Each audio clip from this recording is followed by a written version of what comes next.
There's a dichotomy taking place, okay, where there are three main players, okay? And we was calling it the KKK before, but now it's the KKKK, right? Katt Williams, Kanye West, right? And Kyrie. And then Kendrick. We got a lot of K's kicking ass these days, right? It's something about those K's. Huh? Not the Kardashians. Do not allow anything to take you off of your square. It's the same thing like what we see right here. Yeah, it's cloudy. Yeah, it's misty. But it ain't gonna stay like that forever. New Melanin Mondays. Me and Blue Pill, along with my brother Knowledge to God, along with my good brother Julius with the YG movement, we're gonna bring back that feeling that we had in New York City when we were doing the ciphers, right? By a show of hands, how many of y'all used to watch the YouTube channel when we were on 125th Street doing the ciphers, right? So it's time to bring the ciphers back.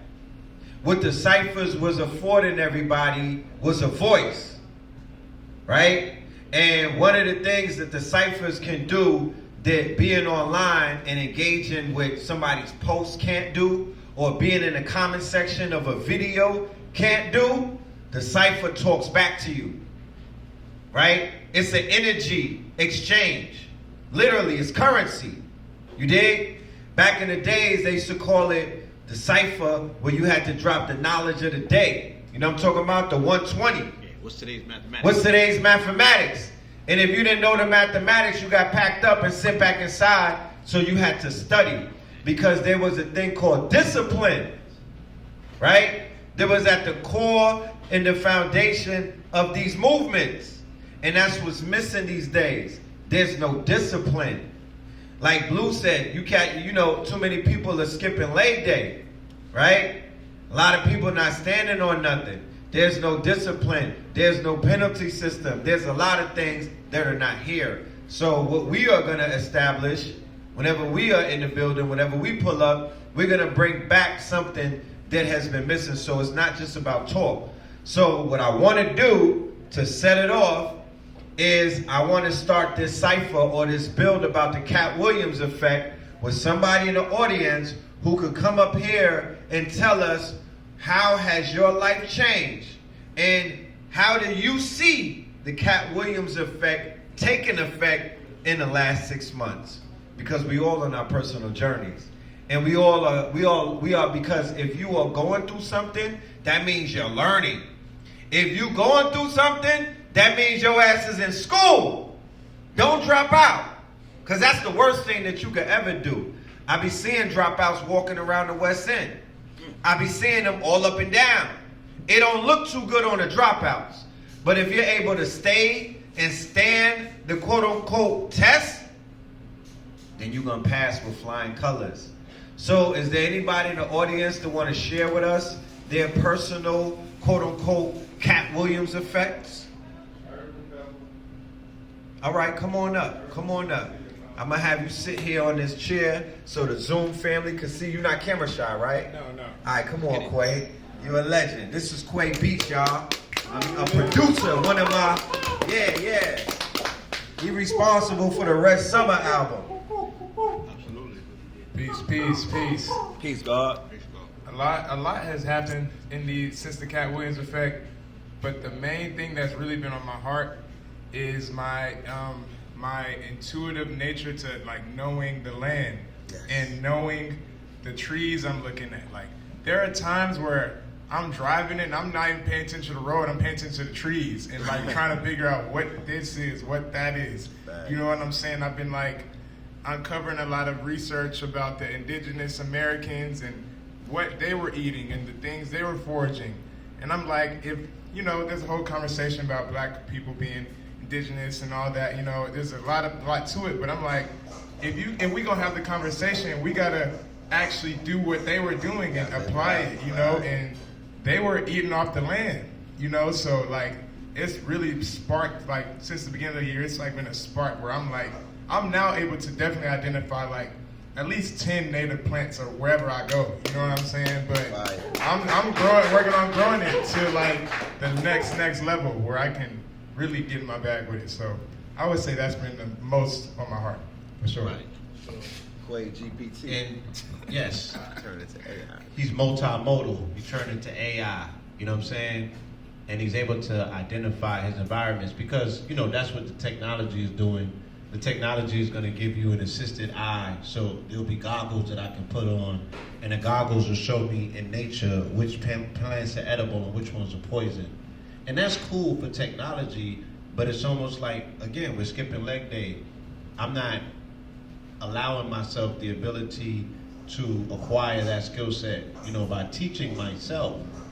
You feel me? And oftentimes those are the hard lessons, right? A hard lesson could be like, yeah, I ate the wrong mushroom and my stomach got turned for 3 days, you know what I'm saying? And I had to go to the hospital, almost felt like I had food poisoning. You'll never, you know, forget that experience and you know what I mean? Pick that thing up again.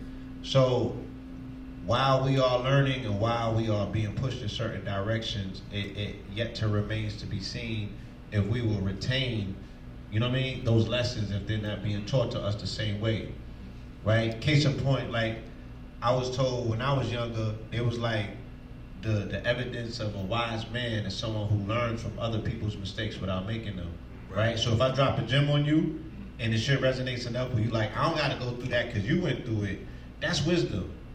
You feel me? But somebody that's still like, I gotta see for myself, man. Yeah. Right. You know what I mean? That's not really the marks of what's considered to be quote unquote wise. So is there anything else that you may have noticed, not only in your personal space, but in your social interactions, right? You have a newborn, you know, and you also are a merchant, right? You're a vendor out here in the world dealing with people on a hand-to-hand, you know what I'm saying, person-to-person basis. Right. Are their questions getting any better? Their inquiry, their interest in health, do you see a change in that? And also in your child, do you see, you know, I'm assuming that this is your first child, so you don't really have, okay, so it's your second, so you can do a comparative analysis. Are there certain things that you're noticing? Because we got this thing bundled.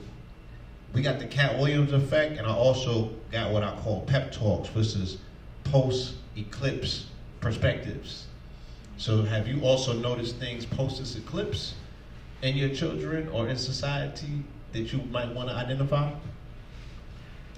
Yes, most definitely post-eclipse stuff. And I will say this, like I was paying attention to what happened 40 days after the solar eclipse happened. Yes. This is kind of a negative news line, but the Iranian president was killed on that exact 40-day mark, you know, and then I was just feeling like more rap beefs were popping off, and I was just like, more shootings have been happening in Atlanta, and like, you know, that's on the negative side, and I'm just like, is this that post-eclipse shit going on, you know? Right. But also, like, I'm at the same time feeling more inclined to be in tune with the land and be like in tune with my children and be more present and not feeling like I just gotta run around all day and like get to the money, like, no, like we gonna go outside and like y'all gonna eat stuff out here and just see what's going on, you know. And another thing, like my relationship with money is definitely changing, like just being okay with putting that extra like expense out, knowing that this is gonna give me peace, you know, and not just trying to hoard money. I feel like I have like a goal, like I need to get, like when I get this amount in my bank account, I gotta keep it at this level forever. You know what I'm saying? It sounds so cool, but it's also not really realistic. You know, if I want to have peace, you know what I'm saying? So I'm working on not feeling like I gotta have 1,000 in the bank all the time. You know what I'm saying? Yeah. But for the sake of peace, you are establishing in your mind personally what it may take for you to be at a state of peace as well, right? Yeah, so don't ever abandon that. You know what I'm saying? It's okay to dream. You feel me? But yeah, don't let go of that vision. Know what that number is and meditate on that, saying, yo, I need this recurring monthly. You know what I'm saying? This is where my peace exists, and I need it in my life forever. And you know, these are those days and times that the soil is so fertile. It happens like this, so you should never discredit or discount the ability for you to plant seeds, because you have no idea how quick they can manifest. I'm seeing it instantaneous. Fact. Like not a few days, not even one day, a few hours. Right? So again, thank you. Thank you. Thank you. Appreciate Thank that. you. Give it up, please. Clap it up. Yes. Do we have anybody else that is in the audience who wants to speak on the experiences that they've had over the last 6 months? Come forward, please, good brother. Come forward. All right? Yes, indeed. Come around. Is that the legend in the building? Yeah, clap it up, please. American Sutton in the building. Another dynamic artist. Like I said, this is about networking, right? This is about me and Blue bringing people out from Atlanta, because you know it's a lot of things to do in Atlanta. Sometimes people like to stay in the house, but it's summertime now, so we about coming outside and connecting and building and making this thing do what it needs to do by any means necessary. Come forward, King. No doubt. Yes. So I want to know, how has the last 6 months been to you in this post-Katt Williams effect? What have you been seeing taking place in your world? I'll be out. Peace, y'all. Peace. Yeah. I've noticed duality naturally. So you know, where you shine the light, darkness also casts a shadow. And I was a friend of mine actually had there was a triple homicide that happened right in front of this store. I found out probably like February that my friend was actually in the debacle, and we were actually at that the pharmacy over there. We were recording a song. That's the only song I got with him, and that was actually also the last time I remember seeing him as well. And one of the things that I'm seeing is like I'm on MARTA, I'm on the train, I'm on the bus from time to time, and the conversations are definitely shifting. Even on the way here today, the bus driver was speaking about she's defecting from the system. She's detaching herself from the matrix. She's plotting on chickens, and her mom and cousin and dad got this property, and they're talking about cultivating it. So a lot of the conversations are shifting from us being centralized and dependent on the system and shifting towards more sustainability, more independence, and even with the farming and the agriculture side, a lot of people are interested in growing food on their property. There's a lot more interest there. And I've also seen a kind of an introspective thing happen in the industry, because what we're looking at with a lot of the celebrities who have access to, I ain't throwing nobody under the bus. I don't know who did what. I wasn't there to see it. But what I am seeing is people starting to question things. Like a lot of the times, some of us will dismiss something because of the particular celebrity or particular individual, and we're just like, that's that person. They be crazy sometimes, you know, stuff like that. And then, but now folks is like, well, is this right? Is this what we should be doing? Right. Should we be allowing this to happen in the spaces where our children play, where our daughters, sisters, and brothers, sons are playing, spaces where they're occupying? So those are some of the changes that I've seen. You know, a lot more introspective look, taking a look inside, taking a look at society, taking a look at even the conglomerate that is the hip hop culture, that is, you know, the black culture. Some of the things that we've allowed to take space, some of the things that we've promoted, a lot of people are calling it under fire, questioning it. So, Dope. Thank you, my brother. Clap it up. Yes, please, clap it up. Appreciate that. Definitely. Thank you. Yes. Do we have anybody else in the audience that want to talk about their experience in the last? Come through, please. Yes, we need more testimonies and more testaments to what is taking place, right? Because you will begin to see that there's a pattern, right? As you identify the shifts that are taking place in your life based off of your journey, right? So let's hear more about this quote-unquote paradigm shift that's taking place. Move your listeners. Peace, how y'all doing? Hey. So the thing that I noticed about introduce yourself to the audience. how y'all doing? My name is Marvin, but I go by Detroit. The thing that I noticed about the Katt Williams effect, it's like people are starting to wake up. They're starting to like eat better. People are getting more serious. Like I noticed that people are. Speaking the mic a little bit more, bro. I'm sorry. I noticed that people are like they're like how can I say it? Some are very mean. Some are very like trying to wake up and stuff like that. I also noticed that like Wake up symptoms? You noticing wake up symptoms? yeah, like Because you know, Not everybody that wakes up with good attitudes as well. Right. So you're seeing that, right? Sometimes people, especially we seen it in the community, people wake up and they become radicalized with the information. It wakes them up and they become angry about the lies that they have not realized they participated in the majority of their lives. So, sometimes that can contribute to crash out culture, but you're more so seeing that people are waking up and how they're responding. I also noticed that cause I eat very clean, so on my job, me telling people about how to eat and stuff. So I had also caught COVID too during that time, and I got sick. And then people was like, well, how did you catch it? I was like, well, the disease is very serious. But people will come to me and ask me like, oh man, like I see you eat healthy, this, that, and the third. Can you tell me this, that, and the third? But before they was like just shunning it, you know what I'm saying, slandering me and stuff like, oh, you don't supposed to be eating that. And what I've been doing, I went like, let's say from the 28th of February up to now, I did no bread, no sugar, no smoking, no drinking, no sex, no porn. So I cut that out for me. So I did like, also I'll be 37 on the 6th of June. So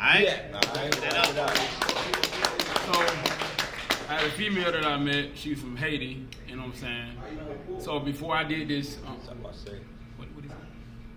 I'm sorry. So also before I did this fast, I did my thing with her, but she had been begging me and telling me like, no, I'm just on this path of discipline. Yes. Because when I, the real way I learned discipline, when my cousin put me out of the house, I kind of like stayed in my car. Mm-hmm. So I did this to see how long could I discipline myself, and I did like 2 years. I was able to save a lot of money. I had like 67 siblings I could have stayed with, but I didn't choose to. So I just did it to see how long. And also before I had hit 30, I told myself I'd be 40 in like two seconds. So I had to figure out a way to generate a lot of money and invest it for myself. Wait a minute. Yeah.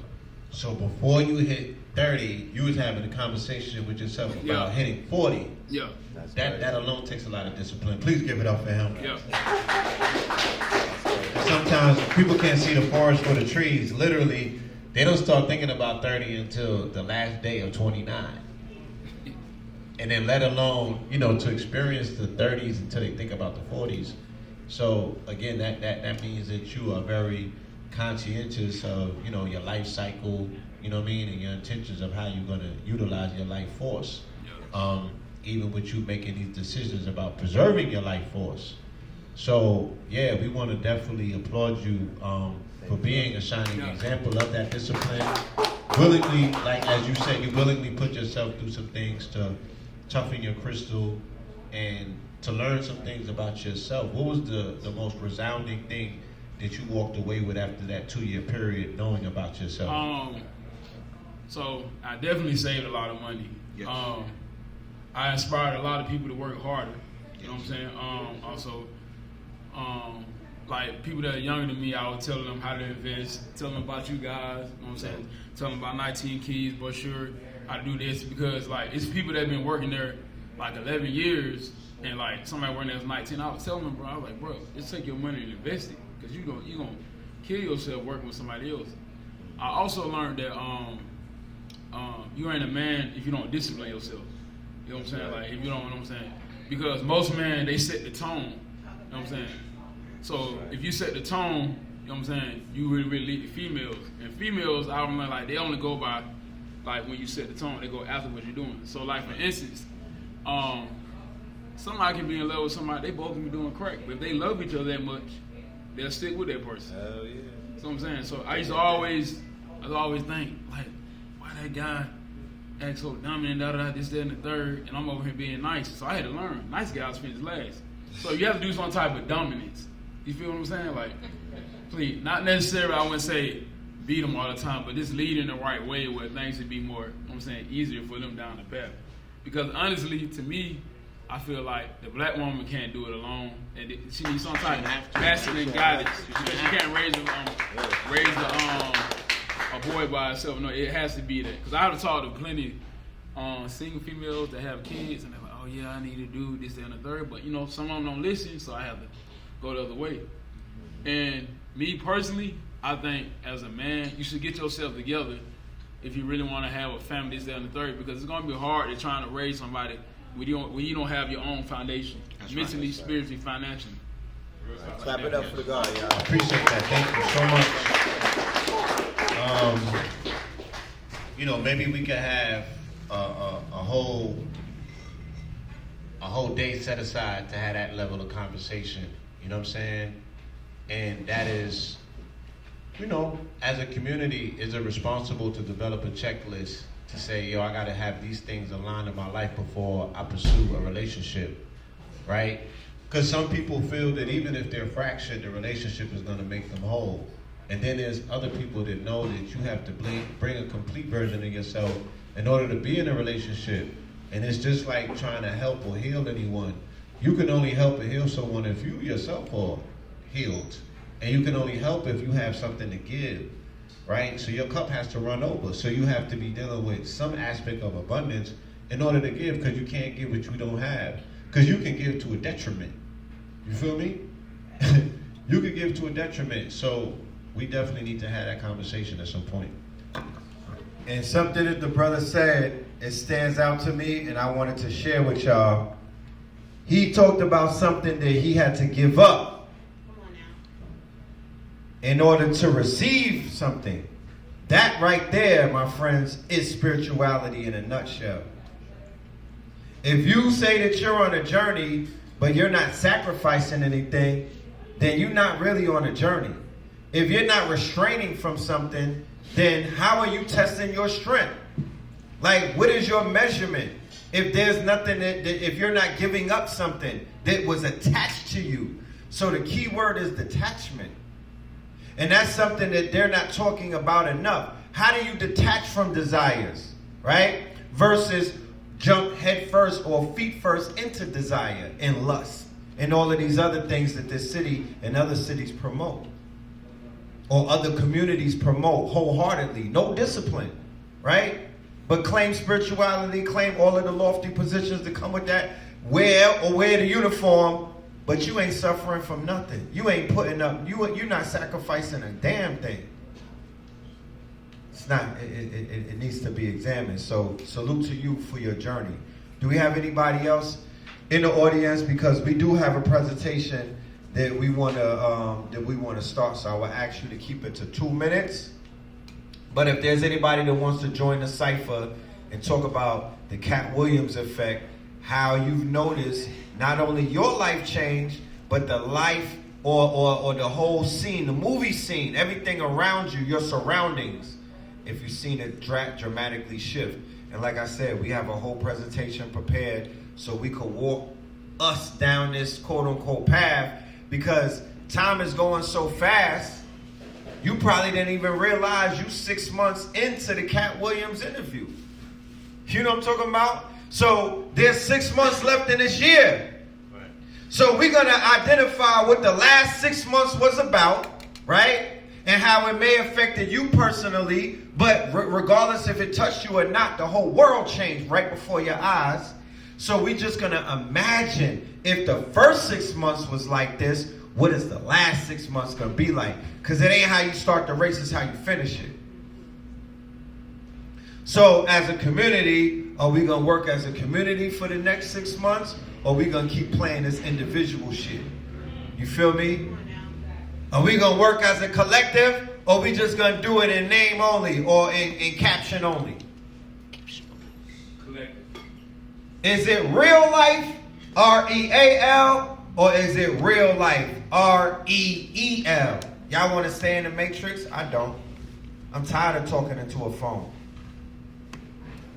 That's not real love. That's not real energy. But let me continue. I don't want to keep going. Is there anybody else that want to share? All right, come forward, please. Yes. Good, bro. Got God in the building. Peace. What's good, man? All right, come through. Share with the family. Got it? Let the Zoom family know who you are. Come on, hold on. We're going to have to give it up for the kicks first. Hey, shout out to bro. Right. Bro picked these out right here. Okay. Yeah, that's my brother. He just came from LA. He has a fashion brand as well, so tap in with him. Boom, what's going on, man? Royal Phoenix Wild. And first and foremost, peace to the guys, peace to the goddesses. I appreciate everybody being here. Really quick, I gotta say, for me, from what I've experienced, things being more magical and more dreamy, right? Okay, so in 2017, there was a shift that took place. In 2017, there was a rise of like spiritual leaders and spiritual gurus. If you like go back to the dates when certain people got big, it happened after a certain shift. And so like I believe now, after what's been taking place astrologically, there's been a shift in the psyche of people.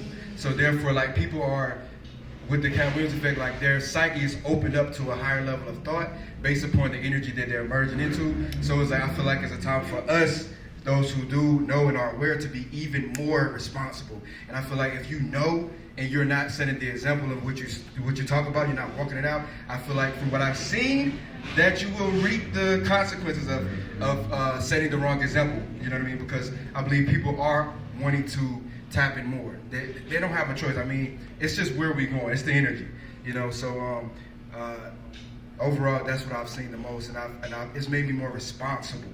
You know what I mean? From what we say, what we do, how we feel, to be able to set the best example for yourself, and not just talk the spiritual talk like y'all said, but really walk it, because we can see it and everybody can see it and feel it and smell it and all of that. You feel me? No, right. Let me add on, because I saw you 2 weekends ago, and we was at a conference, and this conference was talking about health and wealth, and it was popping, right? There was so much enthusiasm. Like, that's what blew me away. I have not seen people this enthusiastic about health and wellness in a long time. So, being that you're part of that system, have you been able to see an upswell in people's enthusiasm for positivity, for health? You know what I'm saying? Or was this just something that I was just witnessing on my own? Is this something that you also are tapping into? Absolutely.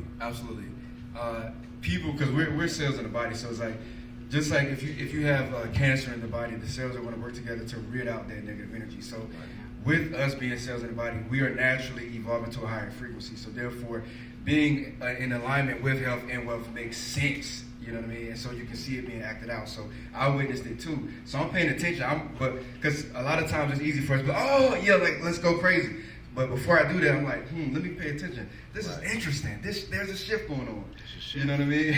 So I'm grateful though. Yeah. And that's why I say it's big to be responsible, because people are looking at you more now than ever, you know, because of mentally and spiritually, they're looking to be healthier as well. You know what I'm saying? So that's why we need people like you all, and everybody plays a part. Everybody matters. Every moment matters.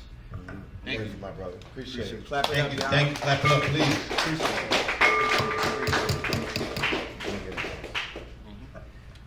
All right. So, with that being said, you know, we've been able to document and catalog the words from the family that is a part of the network. And now we're going to get into the presentation. We will have a break in the middle of the presentation. We have people with their own brands in the building, clothing brands, apparel brands. I got a brother over there with his own wine brand, so you could unwind, family, and get a little bit of that wine in your system. Organic, this is an organic, melanated owned brand. I got the sister in the back with the powerful jewelry, the crystals, the wire, everything that you need right there to, you know, as a gift, or you could adorn yourself in that. We have athletics over there with the conscious drip. You know, I'm talking about the seasons just changed. We got Quay over there with the Quay mix. You know what I'm talking about? Not only does he mix the beats and whatnot, but Quay has the Quay mix. So you could be nourished while you out there getting your bar on. Right. And we have You beat up hunger. You can beat up hunger. You know what I'm talking about? We got the Kings County Soldier Culture drip over here, artwork. But yes, let us continue. Shout out to the Zoom family. We're gonna take the camera around and show y'all the vendors and everybody in the building. So let us begin. Can everybody see the screen behind us? Clear, good enough? Yes. Are we blocking it? I want to, because How they gonna see it? they're gonna. I'm gonna show them. All right. So I'm gonna share the screen. Okay. Excellent day. Let's get it. All right. So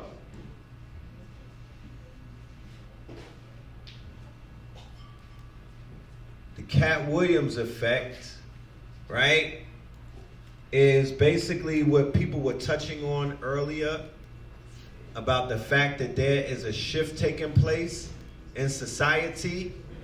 And we've been taught about the Mandela effect, right? But there are many effects that take place. Go and holler at Drew. There are many effects that have taken place in society, but the Katt Williams effect is something that I'm sure that we could all relate to. One of the reasons why we could all relate to the Katt Williams effect is because the Katt Williams video on YouTube is the most watched video on YouTube's history. I'm going to repeat that, right? Because there's videos that got billions of views, but the Katt Williams video is the most watched video in YouTube's history in the course of 6 months. It sits at 70 million right now. So what that means is collectively 70 million people received the red pill, right? That video was 3 hours long. Statistically speaking, for a YouTube video, that's an anomaly. They tell you to make short form content because long form doesn't work anymore. Perform well. It don't perform well. People don't got time. Or attention span. Or attention spans. We come out of the 1 minute TikTok world. Right? Where people's master teacher is the 4-year-old kid to be dropping bars. Bars. 1 minute though. So he gave you 3 hours of what we call sit down comedy. It wasn't right. Right. It was scripted. You could tell that Shannon Sharpe had received those questions a week earlier. Right. So It was a sit-down comedy special, not a stand-up comedy special. He introduced a new format, a conversational sit-down comedy special. The first time that we've ever seen anything like that. And, bro came with, as a comedian, you know what I'm saying? The comedian is often looked at as the jokester or the trickster, right? So we even understand in the deck of cards as well as in spiritual systems, all spiritual systems open up with the opener of the way, or in, let's say in the African traditional system, that would be a leg bar, Eshu. And the tarot would be the Joker card, right? Because the whole tarot is the journey of the Joker, right? So we see the opening of the year with the trickster or the jokester, right? These are the people that you will overlook. They're supposed to be the jesters. Right. You feel me? But it has always been historically known that nobody can get closer to the king but the jester. The comedian plays an unparalleled role, especially us sitting in the city of Atlanta. I just wanted to take an appreciation real quick because I did a video. Shout out to my brother Julian. He seen us all around the city shooting this video. And we were going to a lot of different historical sites. And the majority of historical sites in the city of Atlanta are civil rights sites, right? Celebrating the icons. These people that took smacks so you can, you know what I'm saying, do whatever you do in the city of Atlanta, right? A lot came out of them smacks. You feel me? And these civil rights activists had a program and a plan. But before King would go into any city to do his thing, he would send Dick Gregory. Because Dick Gregory was the celebrity of celebrities back then, and Dick Gregory could get away with talking to them people, unlike King could, because you can only disarm them with jokes, right? You disarm them with jokes, they're laughing at the shit that normally you would get smacked in the face for. Only a comedian could pull that off. So there's a slickness and a cleverness to comedy and to the comedian as a social commentarian, bar none, right? Dick Gregory set that precedent in this particular country, and there became two different roles that was created in comedy. The field nigger and the house nigger, for lack of a better terms. And Dick Gregory was the field nigger, and Bill Cosby became the house nigger. And those two veins, then you saw them replicate themselves in sports with Jim Brown and OJ. You feel me?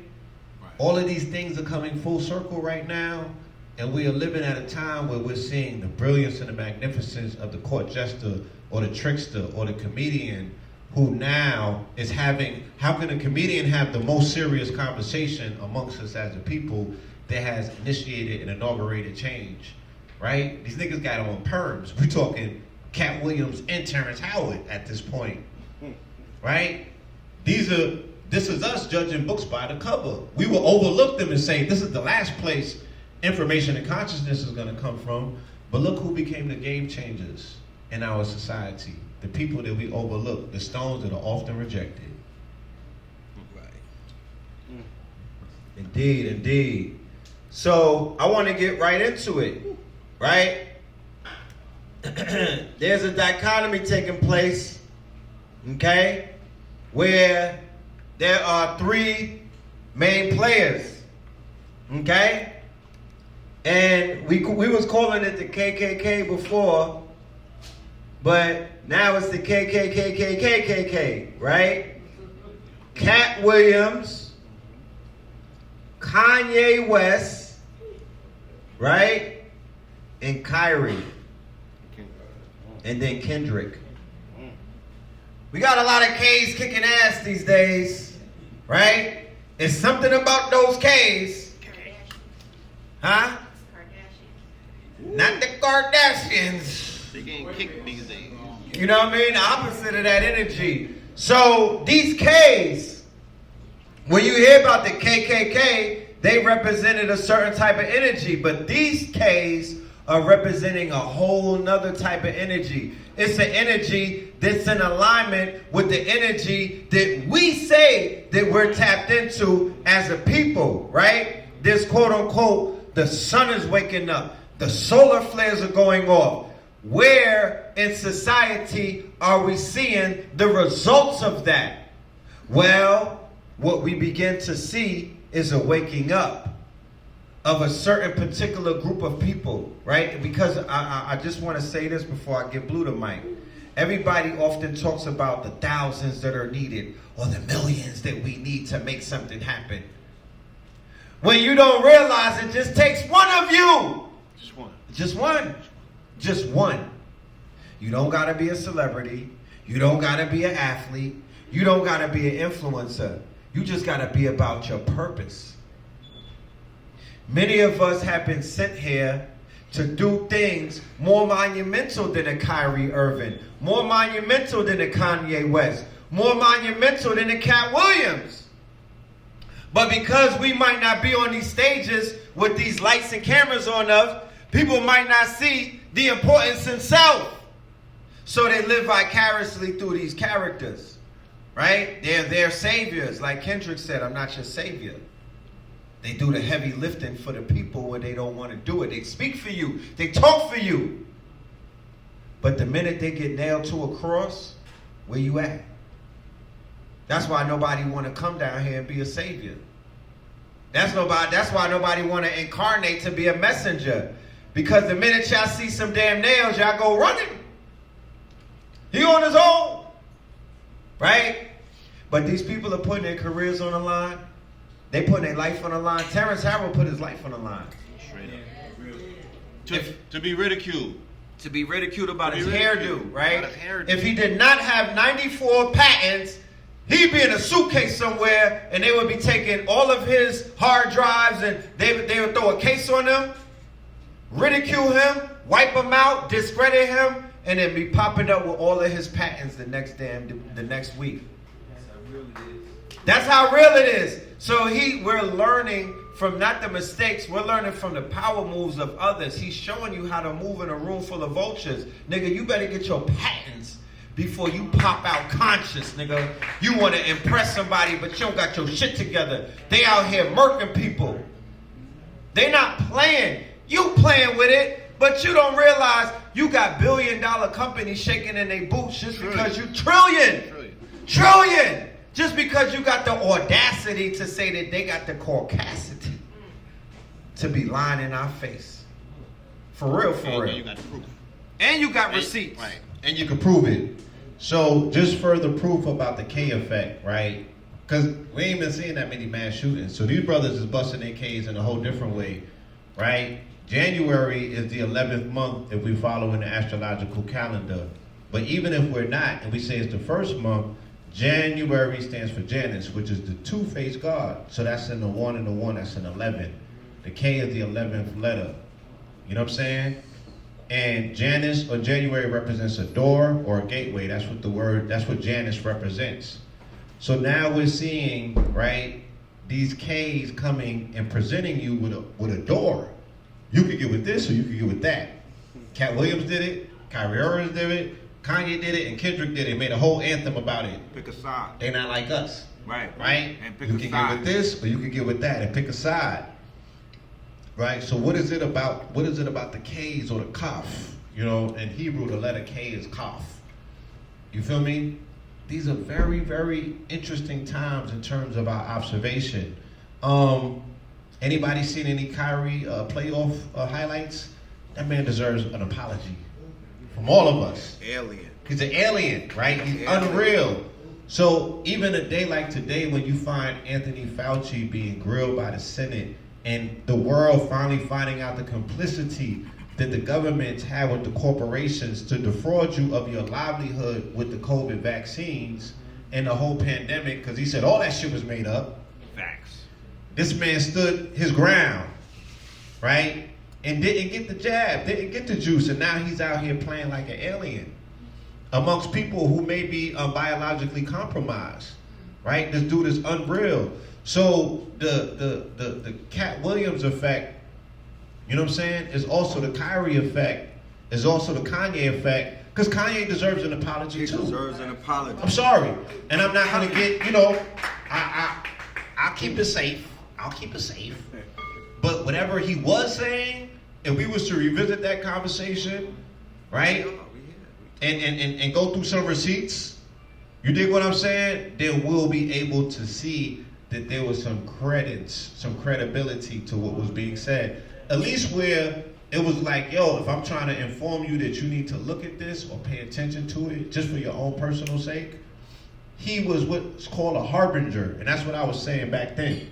The definition of a harbinger is somebody who blows the trumpet, right? They're the forerunner. They signal what is to come. So you're looking at the K's, they have operated in the capacity of harbingers. And I feel like I'm treading upon his lecture, so I'm going to give him the mic. No, I'm just adding on to say that, you know, not only are they harbingers, right? Mm-hmm. But Kendrick, because you being nice right now, like Kendrick literally laid out, he gave you a forewarning about a nation, a rogue nation. That's who he was trying to tell you about. He was just like, them people from that rogue nation, they all got their hands dirty, and this is what they out here doing, right? And he gave you the glasses, the rose-colored glasses in which to look at a group of people who historically you were not even allowed to look at through these glasses. And then later on, right, he planted a seed and then it began to bear fruit, right? So now, with all of these protests that are going on at these colleges, where they're not just protesting the war in Gaza or the genocide and whatnot, they are deep diving and they're learning about the quote-unquote history of the Zionists. They're learning about the ties between the Rothschilds, the Zionists, King Charles, apartheid, all kind of shit is coming out. Diamonds, all that, yeah. the Congo. So they're like Scooby-Doo is out here solving cases, baby. They pulling off masks and they like, oh, it's still them. It's the Spider-Man meme where they point around, it's the same person. So he prepped and prepared, and he doesn't get an apology. I don't know why. People are not giving him, but he don't need that praise. And I was saying the magical thing about him is that he tapped into what we know as Christ consciousness. And when people look at Christ consciousness, they're looking at Christianity, and I'm not talking about that. I'm talking about somebody who has the power of the sword, which is the sword is the word, right? You have an anointed tongue. You the kristos With a K. You with a K. The kristos with a K, where you could chant down. That's right. With word, you could Logos. The logos. He was putting spells on these Negroes. He chanted down Drake. He chanted down Travis Scott. He chanted down. You're talking about Kanye. We talking about Kanye right now. You said, Oh, who I said? you said Kendrick. Oh, Kendrick. Now I'm talking about Ye. Scroll through it. I'm talking about Ye when he popped out and whatnot. So, to begin things off, right, before we get into anything, we have to say that the Katt Williams effect on music, right, is something that needs to be highlighted. This year alone, in the first 6 months, has given us, right, those of us that are into the art, right, not the BS, not the stuff that everybody was complaining about. Remember, we're still in the 50th year of hip-hop. Still. It caps on in August. We're still in the 50th. So in the 50th, we got the best rap battle in battle rap history. Okay? And your boy got cooked. Yeah. Took some slots of that. We got the slant face killer. Alright, Conway, he put out a classic. We got Blue Lips by Schoolboy. He put out a classic. The Vulture Volume 1. He put out Rhapsody. She put out a classic. Shout out to Rhapsody. Shout out to Rhapsody. The Twin Pillars, Red and Blue. We put out a classic. So it's classics coming out right before our very own eyes. What's the rest of these? Classics. Rock Marciano, he put one out. He got a classic. Moses Rockwell. So there's a lot of music coming out. The next 6 months is going to be somebody in the audience putting out a classic. You know what I'm talking about? America finna drop a classic. You dig? Right. So we got classics coming, y'all. And I'm showing y'all this because prayers are being answered. Right? Prayers are being answered. You got the quote-unquote emperor with no clothes exposed. You couldn't ask for anything better in hip-hop. With the climate being that it is. I know some of y'all upset that Aubrey got taken down. That's okay. You know what I'm talking about? You know, it's all right. I got memories attached to Aubrey. My son's 16. So we grew up to that man. You feel me? But what I know is he was a threat to the culture because at the end of the day, we don't need rappers. We need MCs. Like the brother got up, I thought somebody got up here and say, sisters respect authority. You not gonna respect no nigga in hip hop if the head dude is wearing nail polish and barrettes. I'm sorry. You gonna respect Kendrick though. So people be talking about, we gonna get into the Kendrick talk. I don't wanna talk, you know, I'm gonna wait for that. But I have videos set up, but this is a PDF. So there's a video where there was a politician in Israel, Tel Aviv to be exact, and she's on a powerful position in government. And there's a video where she's saying that the biggest threat to Tel Aviv, this all the way in Israel, was the black youth. Okay? Now, in America, not over there, they worrying about us. That's right. So why, how, and who the hell, and why would that be? Like, people were perplexed. And one of the hangups that I have about what we call new media is that it's old media and you know, new banana skins. They don't, look, I come from the Ed Bradley world. Me and this man, my father used to put us in front of 60 Minutes. So there's nobody in the media that is doing no investigations. We didn't learn about nothing about Diddy from the media, from the new media. Ain't no Gil Nobles. These podcasters are not journalists. Let's be clear. They repeat shit. There's a script that they email all of them in the morning, and they are control opposition. Bottom line. They're an extension. Mainly the ones that are based out of New York City. You have to understand, media is an extension of military. So podcasters, any hip hop media is an extension of mainstream media because they're literally owned by the same companies. You feel me? And the only game in town is to control the narrative by any means necessary. That's the media's military mandate.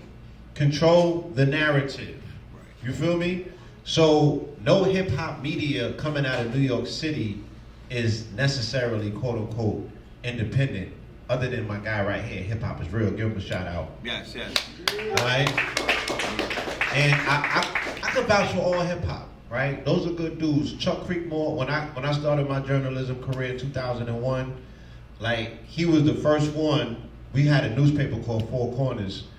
I came in September. I think that he helped my publisher out in August of that year get started, and he's still a stand-up credible individual in the game. So salute to Chuck Creekmore and all hip hop. You know what I'm saying? I can vouch for them. So for everybody in the audience, if I get to collect your emails, I will send you the full version of this presentation where you'll see the video, right? And for everybody on Zoom, we have your emails. So when we present to you the replay, we will have this attached. So you'll see the full video. But the reason why we are a threat to the Zionists over there in Tel Aviv, it goes very, very deep. But what it has to do was the fact that they have discovered that we are the lost tribe. And there's a Messiah amongst us, right? While they are looking for their Messiah. And it don't look like us. And they not the lost tribe. But they got to circle us, they got to be around us, and they have to be in control of us, because why wouldn't you stay on top of the niggas that you mimicking? Why wouldn't you control your opposition? So being that they the bankers, it's easy to control you with money, right? The brother was talking about his relationship. My relationship with money is becoming very sour these days because I ain't attracted to that fiat no more. I'm not attracted to them dead presidents. It's a conflict of interest. That shit don't have no pull on me no more. As I learn about what it is and what it's not real. I'm attracted to gold though. That's attracted to me. The crypto that don't got no dead presidents, that's attracted to me. But not this fiat, not this dead dollar. This shit is doing nothing. I don't even carry it in my pocket no more. You feel me? My relationship with that, all things fake gotta go. Even that. So the black threat to Zionism is the fact that you are the chosen people. Do not forget it. And they will not let you forget it. The people over there that are in Tel Aviv, there's about 10 of those ministers that changed their names so it could sound more Middle Eastern. These are people who are not from over there. This is a problem, okay? Kanye West, like I said, he called it out, and he was one of the first people that we saw fall to the social credit system in America, right? There's a new social credit system in America, and what they will do is they will be able to blackball you with your payments. They could freeze your Stripe. They could freeze your PayPal. They could shut you out of all of the financial systems. They can make it hard for you in the airport. They could do a lot of shit, okay? They're doing it in China, but they're slowly bringing it here. Kanye West is the prime example, and they showed you what they would do to people. If they would do it to him, imagine what they'll do it to somebody that don't got lawyers. So what he did to show you the K effect is he pushed through all of that shit. He was like, you gonna blackball me? You gonna put me through the social credit system? All of these scary Negroes who are contracted to these $1 trillion corporations. Remember, when you sign a contract, what do they own? The name and your likeness. And what can they tell you to do? Shut the. They could tell you who you could be friends with. Right. That's called a clearance on an album. So if I did a song with Blue, but Blue is owned by Universal, and I'm owned by Sony, they could be like, you and Blue can't go outside and play together today. We don't want y'all to make money together. You gonna let somebody get in the way of your creativity like that? not me. That's not what the new artist is about. That's not what the new paradigm is about. That's not what the decentralized, quote unquote, independent artist, if you got an owner and a boss, you can't even sit with us. You're owned in perpetuity, my genius. You got to try to get up out of that, right? So Kanye West went independent. He went against his friends turned on him. He got a new group of friends called the Vultures, right? And they went dark on you. Because he said, you know what? I did the Christ consciousness thing, but I'm on a journey. Do not put me in a box. Do not tell me where I can stop on the journey. Don't tell me how to evolve. Y'all turned your backs on me. Yeah. Shout out to D1. Shout out to D1. But he made a comment recently on the Math Hopper podcast, and I just really don't understand. I don't think that he understands the nuances. I think that Ye figured out and understood that Christianity as a corporate entity is tethered to the Zionists. You know what I'm saying? Where you going to get your relief or your remedy from? The higher up that you go in Christianity, you're going to run into the people. You're going to run into the Zionists. So he's like, I can't get a covering utilizing Christianity as my shield and armor dealing with these people. You feel me? Because in the backdrop, this is who they answer to. I think that that's a wake-up call that our friend D1 is going to run into eventually. You know what I'm saying? I wish that he would have had a little bit more grace with his own quote-unquote Christian brother before he threw him under the bus, because he don't practice the Christianity that he practices. Right. There's 45,000 different denominations. Knock the whole folder. 45,000 different denominations of Christianity, right? Why he don't have that same smoke for Christian nationalists? Why he don't have that same smoke for neo-colonialists? Why he don't have that same smoke for the evangelicals? Why he don't have that same smoke for the Zionists? But you're gonna have that same smoke with Ye, right? So, in order, like, if I'm going against white Christ, if I'm going against a white Jesus, they're gonna paint me as anti-Christian as well. Facts. Right? They're gonna paint me as the anti-Christ if I say, yeah, I'm Christian, but I'm representing black Jesus. They like, not over here. So he's finna get his wake-up call as well. And I salute that brother. I acknowledge him. He was the catalyst for the reason that we went and even made this project called 48 Pillars of Power. But yeah, man, let's stop on the yay banging. So as you can see, they put the brother out there. They canceled him. They was ready to wash him up. They were convincing his own people to turn on him.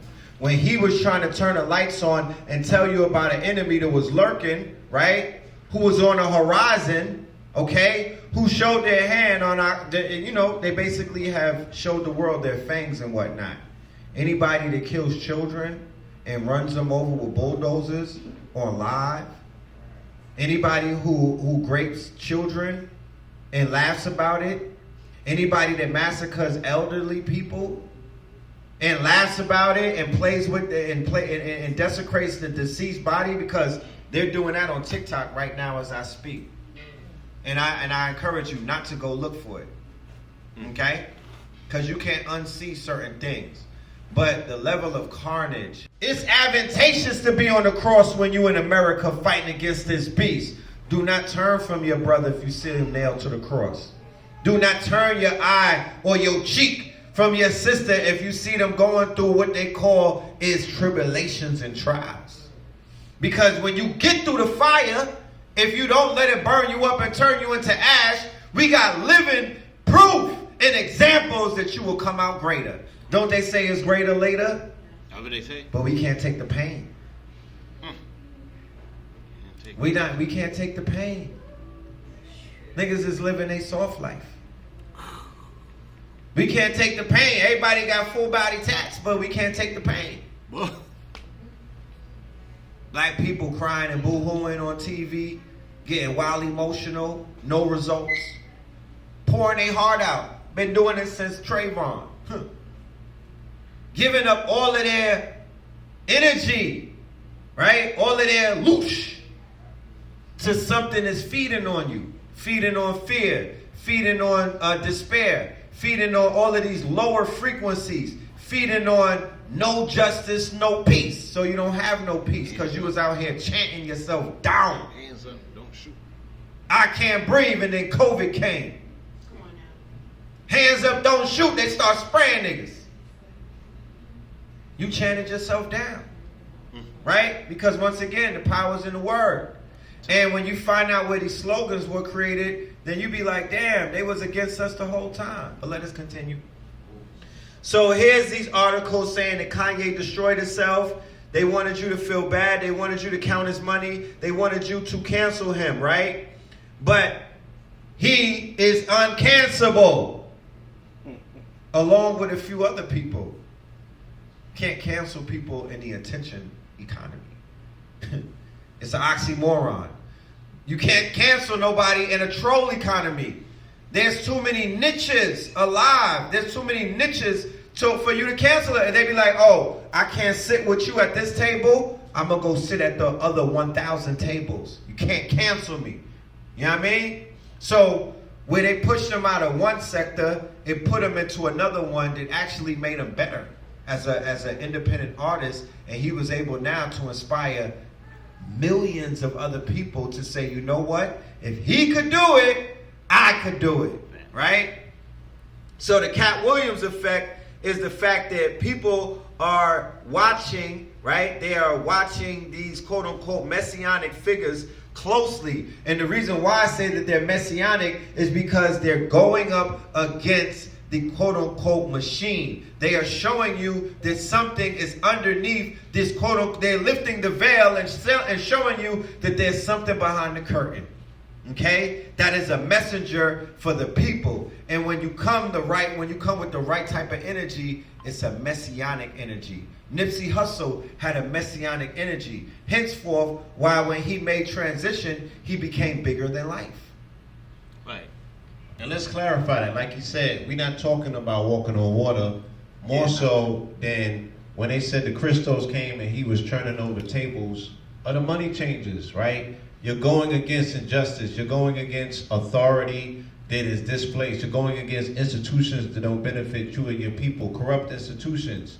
Anyone that's doing that, that's a David versus a Goliath, is identified as one that has a messianic energy, especially if you survive unscathed, right?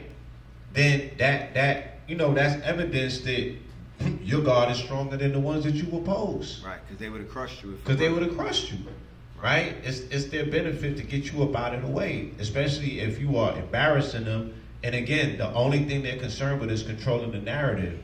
But he wrestled the narrative from them. You feel me? And he taught us a vital lesson. That takes messianic energy. Yes. Real quick, I have a question. Yes, sir.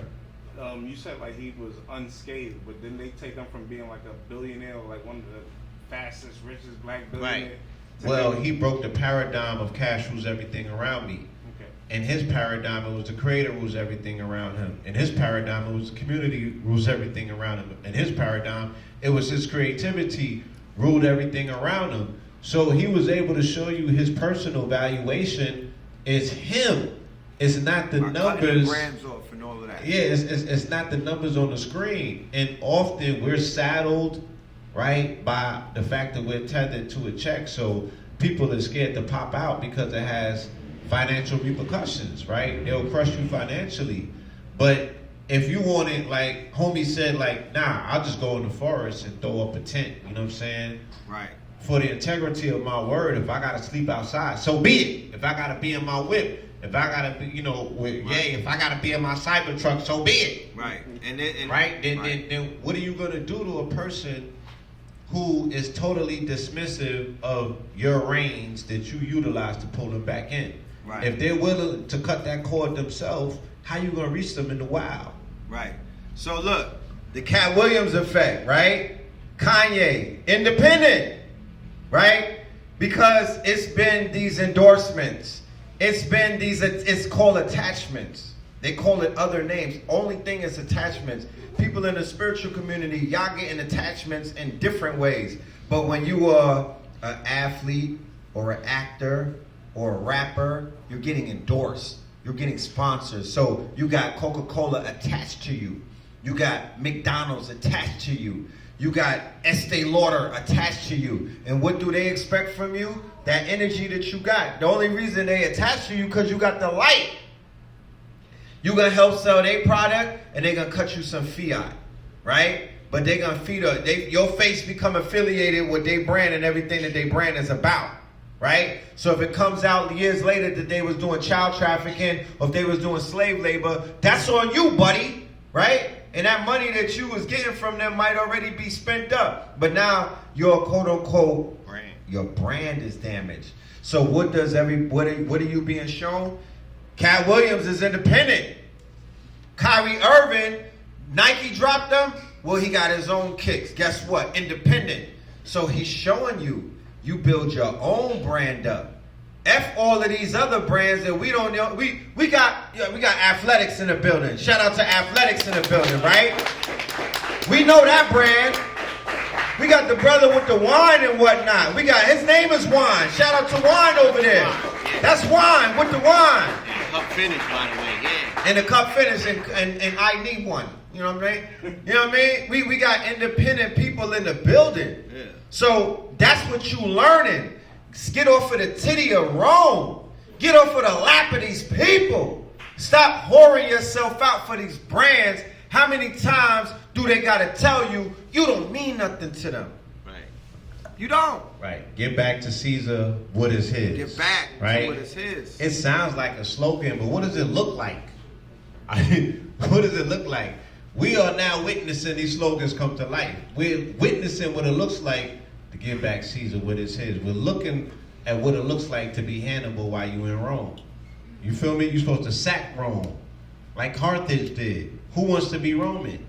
I don't want to be Roman. Look, I got this Versace on, but this is not Versace. This is Versace. Okay? From a design in our community, it's called Saba. You see our melanated people on here? We can do whatever it is that we need to do. If we got them lit, why we can't get us lit? Right? And when we understand that about ourselves, that the value is with us, it has always been it has never left us. How are we ever looking? I mean, we bought into this concept that we have lost value or we're not a valuable people. And that's just because they have convinced us to pay more attention to cost versus value. We know the cost of everything and the value of nothing. You know what I'm saying? So we got finessed out of our quote-unquote personal value because we're struggling with brand identity. We're struggling with self-identity, right? And we're suffering globally from brand damage. The image is shot, the brand is damaged, and these are the things that need to be restored. You feel me? So when people are coming forward as messianic figures, and a messianic figure is also somebody, you're going to get nailed to the cross for telling the truth. That within itself is messianic. Right. So if someone is volunteering their vessel and they know what the cost is for volunteering that vessel and they transcend the penalty, that within itself tells you in real time that person has messianic energy. Right. Facts. Alright. So like I was saying, the brother linked up with the vultures, right? He went completely opposite to the quote-unquote image that he was giving you prior to that. Now, one of the great things about Ye, and this is a lesson that we can learn, especially if we're artists and whatnot, he communicates through his design language. And his design language is his apparel or his uniform and his outfit.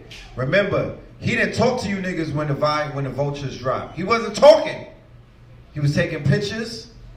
And he was doing his quote-unquote, he was talking to you through the imagery, right? Because he understands the power of the aesthetic.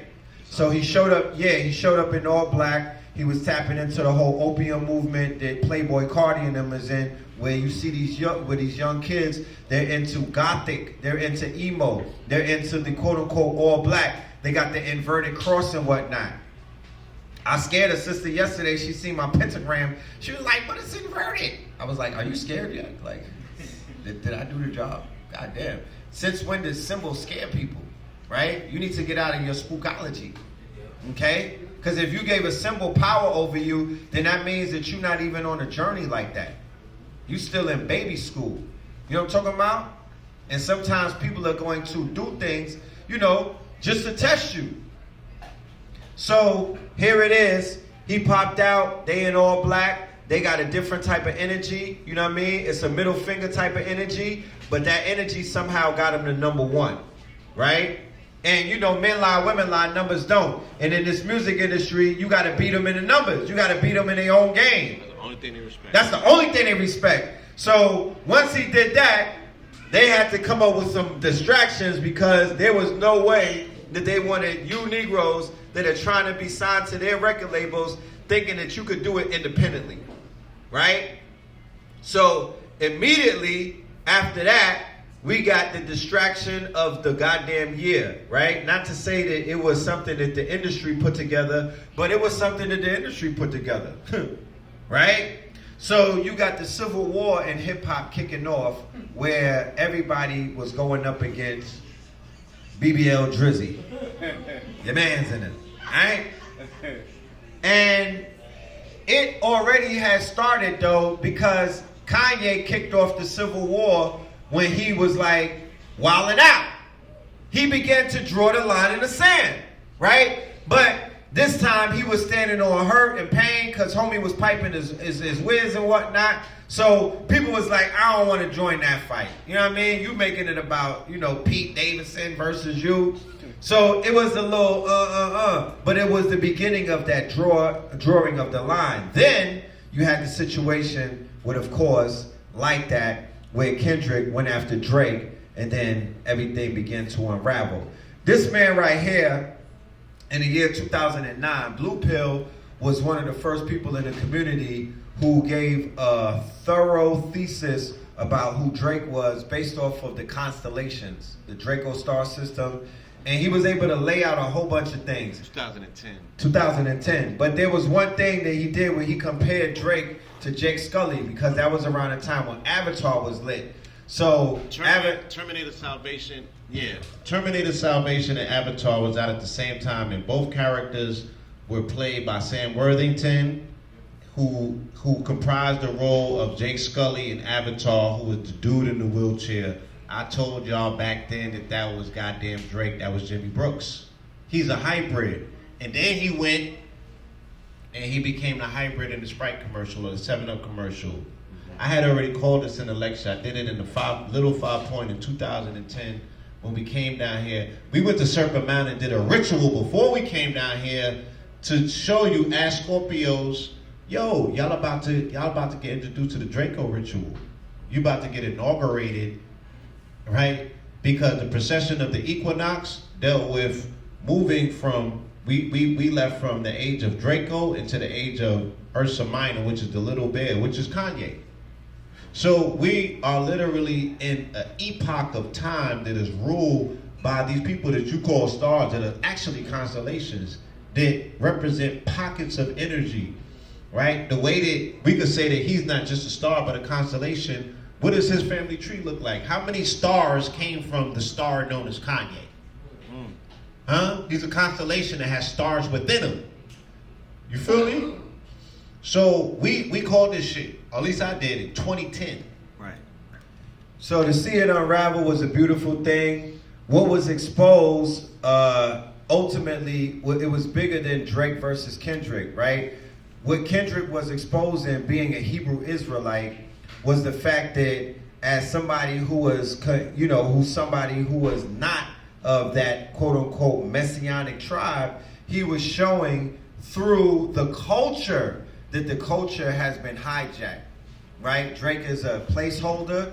He is a neo to the machine. If you remember the movie The Matrix, there were 7 neos before they perfected him. 5. There was 5. So, we got a lot of quote-unquote, neos that they were trying to incorporate, or clones for that matter, and Aubrey was the best one that they were able to produce. But the emperor has no clothes. And hip-hop has been held hostage for many, many years by a fake sound and somebody who basically, wasn't necessarily comfortable in his own skin. And he was a hybrid, and because of the fact it's not a race thing, let's be clear.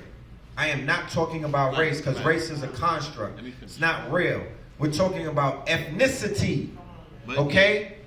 And not only that, we talk about ethnicity, but when we're speaking about him being a hybrid, it's his ability to clone sounds. Now, anyone who makes sounds, anyone who is an artist, you know how important authenticity is to your bop, to your vibe, to your sound, to your town. You know what I'm saying? Your town has a rhythm, it has a dialect, it has a whole energy that goes through it.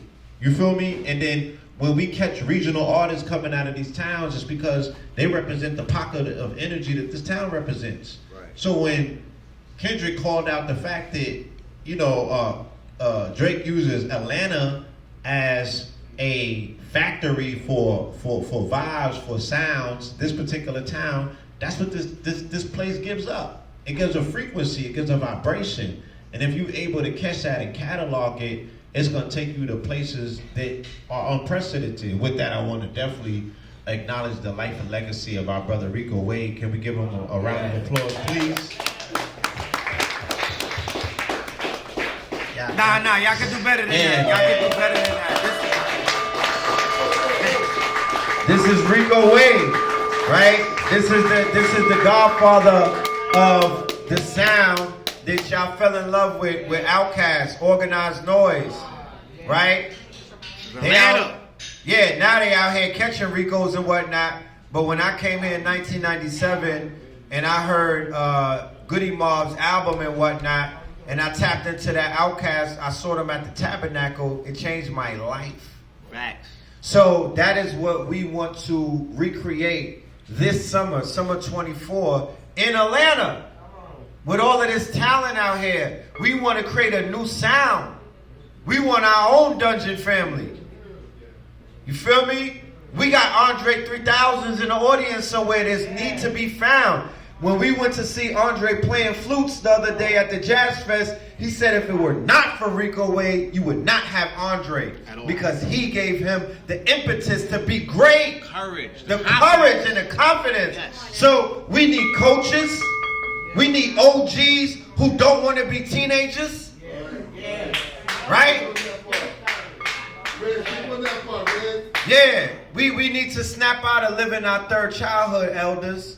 Right? Let the youth be the youth. It's the elders for counsel and the youth for war. Don't worry, bro. You're not gonna miss out on the Tootsie slide. They're gonna call you when it's time. But we literally have to be sitting up as elders and breaking bread and sending out the youth. So, because youth for war means I'm going to get you right for this concert. You going to tear that stage down and we going to celebrate. But I don't got to be on the stage dancing with you, bro. I'm going to set you up. You're going to come when you doing your practice. You're going to learn from the people that this experience. That's the council. But when it comes time to get on the stage, you got to let the youth get on the stage to shine, man. Let them do them. So for the elders, we got to let this thing, don't let it go. We have to trust. But we got to put the youth through a rites of passage. You can't just assume that you're going to hand the goddamn baton over to somebody that has not proven themselves. Right? So once we develop this quote-unquote rites of passage, then we can see who's going to rise to the quote-unquote occasion. But you have to be willing to loosen up your hand and let go of this shit and let these people shine. You lose nothing in that. You know what I mean? So that's also what this rap battle is representing. We're now living in an era, right? Because it's not Drake versus 20, it's Kendrick versus 20. Because them niggas in Atlanta that he named that was getting the stimulus check from Drake, they can't do nothing with Kendrick. He hit a lick with that song with Future, but the rest of them with strip club, trap culture, knuckle dragon culture, they don't want Kendrick around. As you can see, the media has already changed the narrative. They're not going deep. They're not giving you no real shit about. They're like, well, Drake won as well. Both of them won. It wasn't that bad. Drake, no, nigga, it was bad. Bad. It was bad. That era is done. But they're not reporting it. Yeah. That era is done. Started dying when they locked Thug up. You know what I'm talking about? That era is finished. There's nothing that you could do to resuscitate that. It took more L's than Deontay Wilder. To this day. To this day. Right? So what Drake did is Drake came to Atlanta and amplified the bullshit. Ain't no stimulus check. Why he ain't do a song with Big Brother, Little Brother? Why he ain't do a song with India Ari? Why he ain't do a song? Why he ain't do more songs with some of the conscious artists? Why he ain't do a song with B.O.B.? Right? But what does Drake come and do? He come and amplify the bullshit. So he made your city more dangerous. He made your city more of a thought town. He made your city more of a narco state. He made your city more looser than a goose. Because he amplified the BS trying to be down because he a wannabe. And real niggas do real things. So he ain't gonna go nowhere and amplify, you know, what Nipsey's message was. He not gonna tap in with La Russell. He's only doing songs with gangbangers, trap niggas, fake gangsters. You know what I mean? And people that's gonna make your life more difficult while getting the ghetto pass. So they tell him, go and play with all the girls in Magic. Go and play with all the girls in Onyx. So go and walk the Bankhead, nigga. Do you know what a hood pass? You know how good that is? You from the hood, but you don't know it. You don't even know what a hood pass is. But we give them hood passes, and they get more than what we get from them. Vlad TV got more from Umar Johnson sitting on his couch than Umar Johnson got from being on Vlad. Charlemagne, the girl, got more from everybody that came to the Breakfast Club than they got from him. Because when he on stages for $100,000 a person, when they doing all of that mental health shit, how many people from the conscious community do he bring with them to get a bag? He ran with their cloth and leveled up to be the woke god. You know what I'm talking about? So you don't gain from playing with these degenerates. You the bag. You're the catch. You don't even realize that. So once again, here's your boy, Drizzy Drake, BBL Drizzy, and he had to get taken down by the one who is seen with the crown of thorns. Let's talk about the mythos of what we're seeing. Let's go beyond the surface. Let's take it into the mythology, right? So here it is. This man right here, he has a song called Yah. This man right here, we've watched his journey as he became a Hebrew Israelite, and he's about what he says he's about. No man is perfect. At least he's trying. But he said he's the biggest hypocrite. And he said he's not your savior. He said that. He publicly said that. I'm not your savior. I'm working on me. Stop playing. Stop. Let's get that out the way. But I will smoke something real quick in the name of hip hop. Say this after me, y'all. Higher. Higher. Infinite. Infinite. Power. Power. Healing. Healing. Our People. We just now have summoned the gods of hip hop. Thank you. Oh, we got Minister Servant. Please clap it up, y'all. Yeah. We got a legend in the building. Royalty. Literally. Minister Servant. Minister Servant in the building. With that being said, family, we got to take a 10-minute break. It is 10 p.m. on the dot. We got food in the building. We got wine in the building. We have merchandise in the building. We got art in the building. What else do we have? We got jewelry in the building in the back. And we have beautiful people who I want to meet each other. So please turn to the person next to you and introduce yourself. And if it's somebody that you know, both of y'all introduce yourself to somebody you don't know. You know what I mean? So we here to network. The break is 10 minutes. Gonna get me into a fight. You feel me? I said, let me use love instead. Let me approach it with the technique that I was taught when I had this transcendental Kundalini experience in 2000 when I took a half of a triple stack. It was good ecstasy. I don't recommend it. Don't try this at home. But yeah, it showed me to identify people by speaking, by sending a light from the pineal to their pineal, and sending a light from our heart to their heart, and then telepathically communicate with them to acknowledge their existence on some namaste shit, like I see the God in you, and I'm not responsible for how they respond to me. As long as I, you know what I'm saying, get that out of my way and my system, because I can't be the one without the 99. And, you know, like 8 out of 10 times is a positive response. And you kind of like defang them from the spiritual realm by doing it telepathically first, and then you see that they respond to you different. So I was already, I defanged the Cubans, or like quick, that was nothing.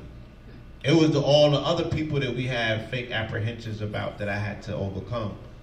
And when I spoke to them in the spirit and the language of light, then I was able to absorb them into the one. And they no longer was an intimidating factor. And I was no longer intimidating to them because, you know what I'm saying? We all one. Right, love. And we could go around the whole community and the whole world doing this, you know, with the homies, because those is our children, those is our brothers and sisters. I mean, who are they but us? Right. So how do we allow some fake wall to be built between us and the hood, or us and the people, because you think you got some information that they don't? Right. That part. So yes, this is Act 2, the continuation to this conversation that we have initiated, called the Katt Williams effect. You dig? And that was the Katt Williams effect, by the way. And that was the Katt Williams effect that we just experienced in real time. So, Kendrick officially won. You know, I don't want anyone to be confused as to what took place.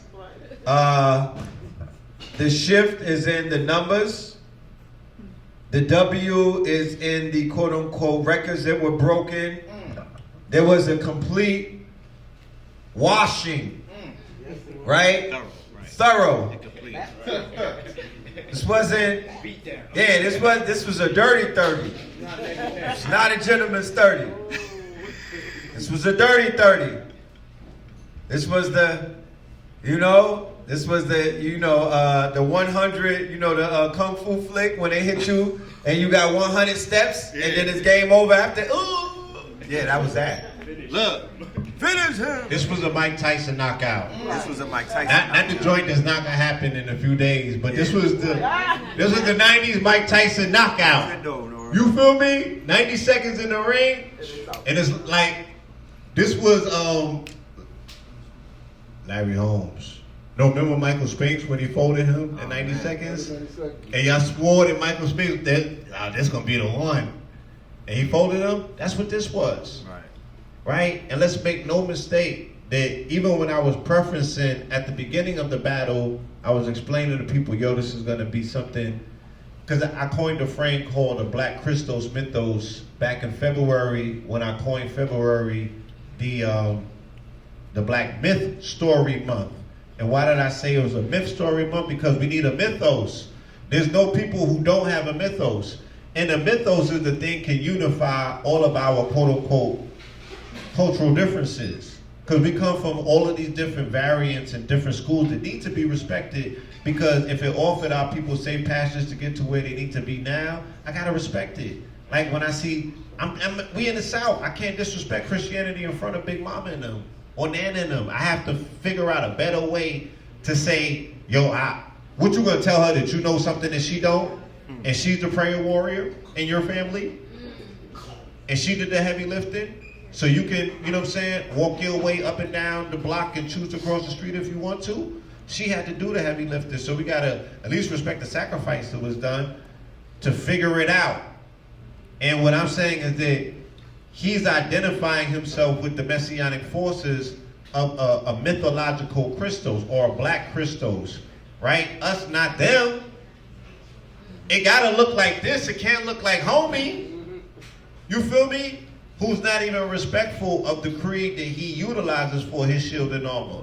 He's not a practicing Jew.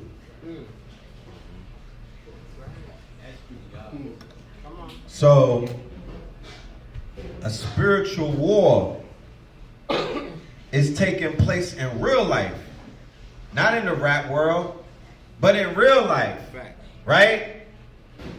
They say that there's war with higher principalities.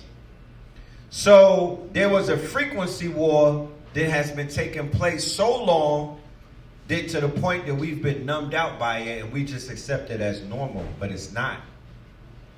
The assaults that you're hearing from the radio when you in the car with your little ones and whatnot, the egregious acts that you're hearing coming out of these goddamn car stereos and whatnot, the stuff that you're hearing in the club, that is not feeding a part of you that needs to be fed. Henceforth, why so many people are complaining about being deprived, being malnourished, being without.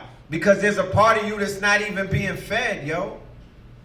We come up from, we were listening to soul music and music that was 70s babies. You know what I'm saying?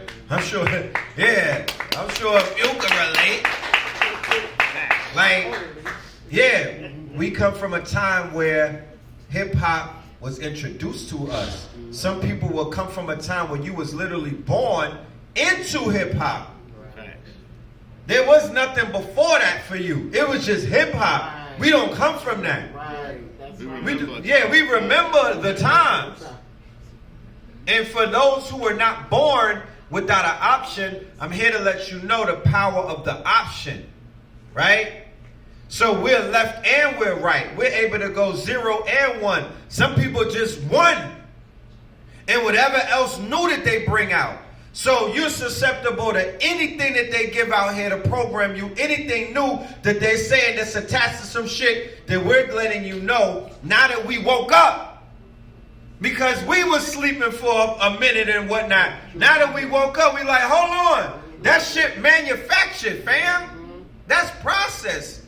It's not higher infinite power healing our people because theoretically speaking, if you didn't hear them summon that at Yankee Stadium, at Hot 97, if they didn't summon that acronym that I just said, because it's powerful, they wasn't talking about hip hop. How you gonna leave that out? How you gonna leave that out? Indeed. That's the most important part. That's the mantra. You're supposed to. That's the mantra. That's how you activate it. That's how you activate it. So they were talking about Hip Hop Inc., a collective of good-looking Negroes who are contracted to billion-dollar companies, and about 90% of them are still in debt.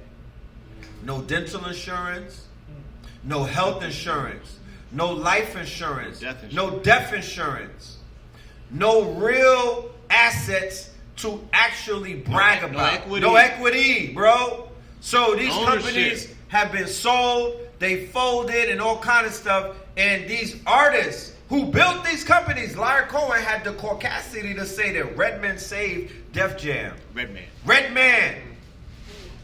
You know how long ago that was? That was a minute ago. But you know how pivotal that was? You from Jersey. He could tell you. Yeah, right. He ain't lied. That was a slap. And so, DMX. So these the diamonds in the rough, right? These the babies, once again, that we overlooking, just hanging out on the side of buildings. They got $1 billion tongue. You feel me? These are diamonds in the rough that we overlooking. These are people that we stepping over. You feel me? Lion Cohen is able to see, oh, y'all got diamonds in the hood that you overlooking and overstepping, unrefined. Let me come in there and buy into it on the dime. Polish them. You feel me? And do exactly what he said on Breakfast Club. I gotta feed my family. Right. And what type of appetite your family got after 40 years of feasting? Right. And on black diamonds. Right. And that's the same thing that they doing in the Congo. Getting them black diamonds. They getting them unpolished stones, and they say, I can do something with that. Y'all don't know what y'all got. Y'all walking over there? Y'all kicking that? That's what the Oppenheimers and the De Beers did, and they all the same people. Going back to what I was saying and what Ye was trying to put you on to. These all the same tribe. So they pillaging South Africa. They pillaging the continent. They pillaging the Congo. They pillaging South America and Haiti, the Caribbean, Jamaica, Dominican Republic, U.S. How is it wherever you see the Holy See, you got the one-eyed man The blind ruling the land. Right? Wherever the Holy See is at, the people is blind. Okay? They selling their daughters. They selling their sons to tourism. Right? Wherever they have the church in the center court. Where they conquered in the name during what they call the doctrine of discovery. That's a whole nother story. But then again, it's not, because what we're seeing take place in hip-hop has to happen in order for the frequency to rise up. And the frequency manifests itself in the human beings like us, right? Super sapiens and whatnot. But it also manifests in miracle. Right, but The reason that we can't overlook the doctrine of discovery is that the reason that the West was formulated itself, they say, how was the West won? Or even when they taught us in school that Columbus discovered America, they were speaking about the doctrine of discovery, which was a document, the first piece of international law, which produced on May 4, 1493 by Pope Alexander VI, who was the father of Caesar Borgia, who is the prototype picture of Jesus that Michelangelo, his boyfriend, drew, right? So his father was the person that issued the document that told the conquistadors, when you encounter indigenous peoples, who they call Saracens and heathens, because they was continuing the Crusades, those were names for Moors. So they were still hunting Moors in the Western world. And they said, wherever you encounter indigenous people, if they don't accept Jesus Christ as their Lord and Savior, you have the authority based on the Pope to slime them, take their land and slime them out, repossess their land, right, in the name of the church. But how insidious would that be if they just found the Western Hemisphere? How would they know that your son was Jesus, nigga? right. Don't even make sense. It don't even make sense. So it's a setup, and it's still the only piece of documentation that still serves as the battery of white supremacy that we can collectively challenge, because every other indigenous community around the planet knows that if you get them to denounce and remove the doctrine of discovery, then we all get repair, redress, reparations, and a return to our natural state under what's called the UNDRIP, or the United Nations Declaration of Rights for Indigenous People, which gives us now the authority to do what you see them doing in the International Criminal Court against Israel. Right. So these are our allocated powers, if we would just understand. Me and this man did a lecture on February 13th. That was the 44th day of 2023. In 44 days, and I ended the lecture by saying the only thing that could come out, it was called Winning Rome 3, and I gave the Vatican the business because we got a personal beef. That's a whole other situation that, Pope Pablo will talk about. But when I finished my trouncing of them by showing and proving with no undoubtable iota what they was engaged in, I said the only thing that would be reputable is if they denounced the doctrine of discovery. And 44 days after that, the Pope made the most unprecedented move in history and renounced the doctrine of discovery. We didn't get no adulation, and nobody came back and said, God damn, that was another pillar prophecy. But the Vatican immediately came out and said, oh, the Pope did that on his own. He's apologizing personally and not for the church. They broke they broke protocol with him, and he's like, yo, he didn't say that on the behalf of the church. He's just talking for himself. You feel me? So the doctrine of discovery is so important, because when we're speaking about this aspect of this messianic force with the Kristos, right? And the fact that, the J.L. Cahuva said, by any means, that COINTELPRO is about the Black Messiah, the hunt for the Black Messiah. My concept of what I spoke about with the Black Kristos mythos in February is that we have to return, if y'all gonna do Christianity, you gotta have a Black Christ.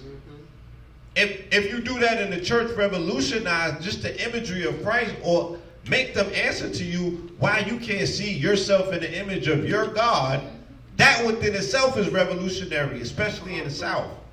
Now, right? But look, yes. But look, you did that in February, and if my memory serves me correct, Vladimir Putin came out with the hidden icons, and it was the Black Christ. So there you go. That was on. That was what day? That was March. That was 22nd, 322. That was 322. He did that on 322. Yes. So there you have it. You know, speak it and it shall be. We have to reiterate the power of the word. Don't ever let nobody play with you in your face and be like, you talk too much. Keep talking. You know what I mean? Because they don't understand, right? How do rappers become trillionaires? By talking over beats, right? Your talk could be a BMI check. Your talk could be abs cap. Anything that you talk on the internet. That's why I'm doing as much content as I can do. All of this is BMI. All of this is publishing. All of this is gonna feed my children, bro. All of this. Yeah, this is cloth talk. My conversation is timestamped through metadata. So things that me and this man was saying in 2009 is worth gold right now. That's why they say data is gold. Because I remember when they ridiculed us and said, y'all was on the internet all day, right? And we were super ridiculed for making content. And now one of the #1 jobs or aspirational jobs in this country is for children who want to be content creators. And people have made multi-millions from it. And we were super ridiculed. I had my YouTube January 1st, 2007, right? So we have been feeding and making content and creating, you feel me? And leading the way and showing people the viable means of which, because what did they say? They said content is king. Content is king. And this summer, we will be working with the good brother Julius and right in here, and we'll be doing workshops, summer workshops, where we'll be teaching your children how to edit videos, how to create content. I have a course that is called Kid Journey, right? And we're teaching children how to master Mid-Journey. So this is going down in the summer. We have, Nia, do we have a date? Right, so make sure everybody's information is gotten by us, because we're going to let you know what's happening. And we got a streaming network. And we have a streaming network. We have a lot to talk about. That's why we're here tonight. We want to do this every Monday. We're doing this for you, right? When I leave my house, my son tells me don't leave. And I don't be wanting to leave. So when I come out my house, it's a special appearance. I don't have time like that. So if I'm coming here, I want to come here to a packed room so we can have these bills and we can make magic happen, because we ain't up here playing no games. You feel me? So real quick, who's from Philadelphia? Let's start there. Yeah, your man Meek Mill. You're going to have to answer for So then we got Meek Mill in a matching suit with P. Diddy. I'm talking about pause. Yeah, and yeah, that part. So what had happened was he got exposed in 2024. He might have been one of the biggest pillars to fall, because you already knew that Diddy was falling, right? And you kind of figured out that Drake was kind of out of here.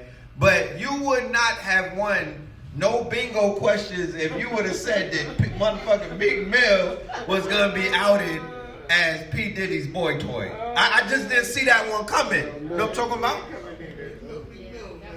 I thought Drake cleaned up everything that needed to be cleaned up in his dirty closet, but I guess it was more laundry. And there's tapes and whatnot. And I'm traumatized. But yeah, Meek Mill called the Katt Williams effect and whatnot, because Katt Williams said everything would be exposed, right?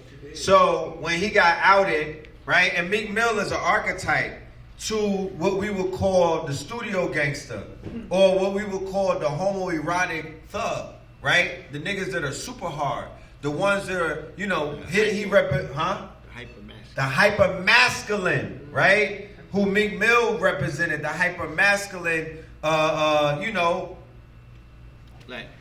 Let's read his tweets.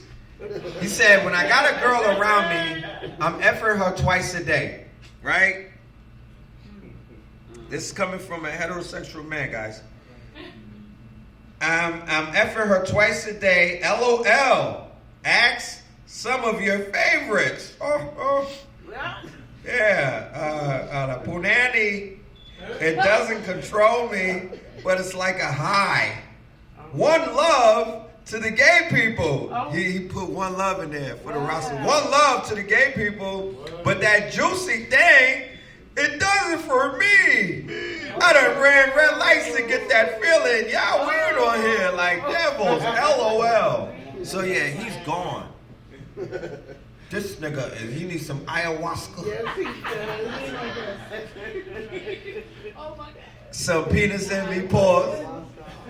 And, you know, some wine. Because he got to relax. Like Meek Mill, you know, but it's something interesting that you discover. That there's been an energy and a frequency that has been locking in onto the minds of the impressionable youth. But that energy is fragmented and fractured, right? So all of that, are we on that? Yo, what's the Meek Mill intro?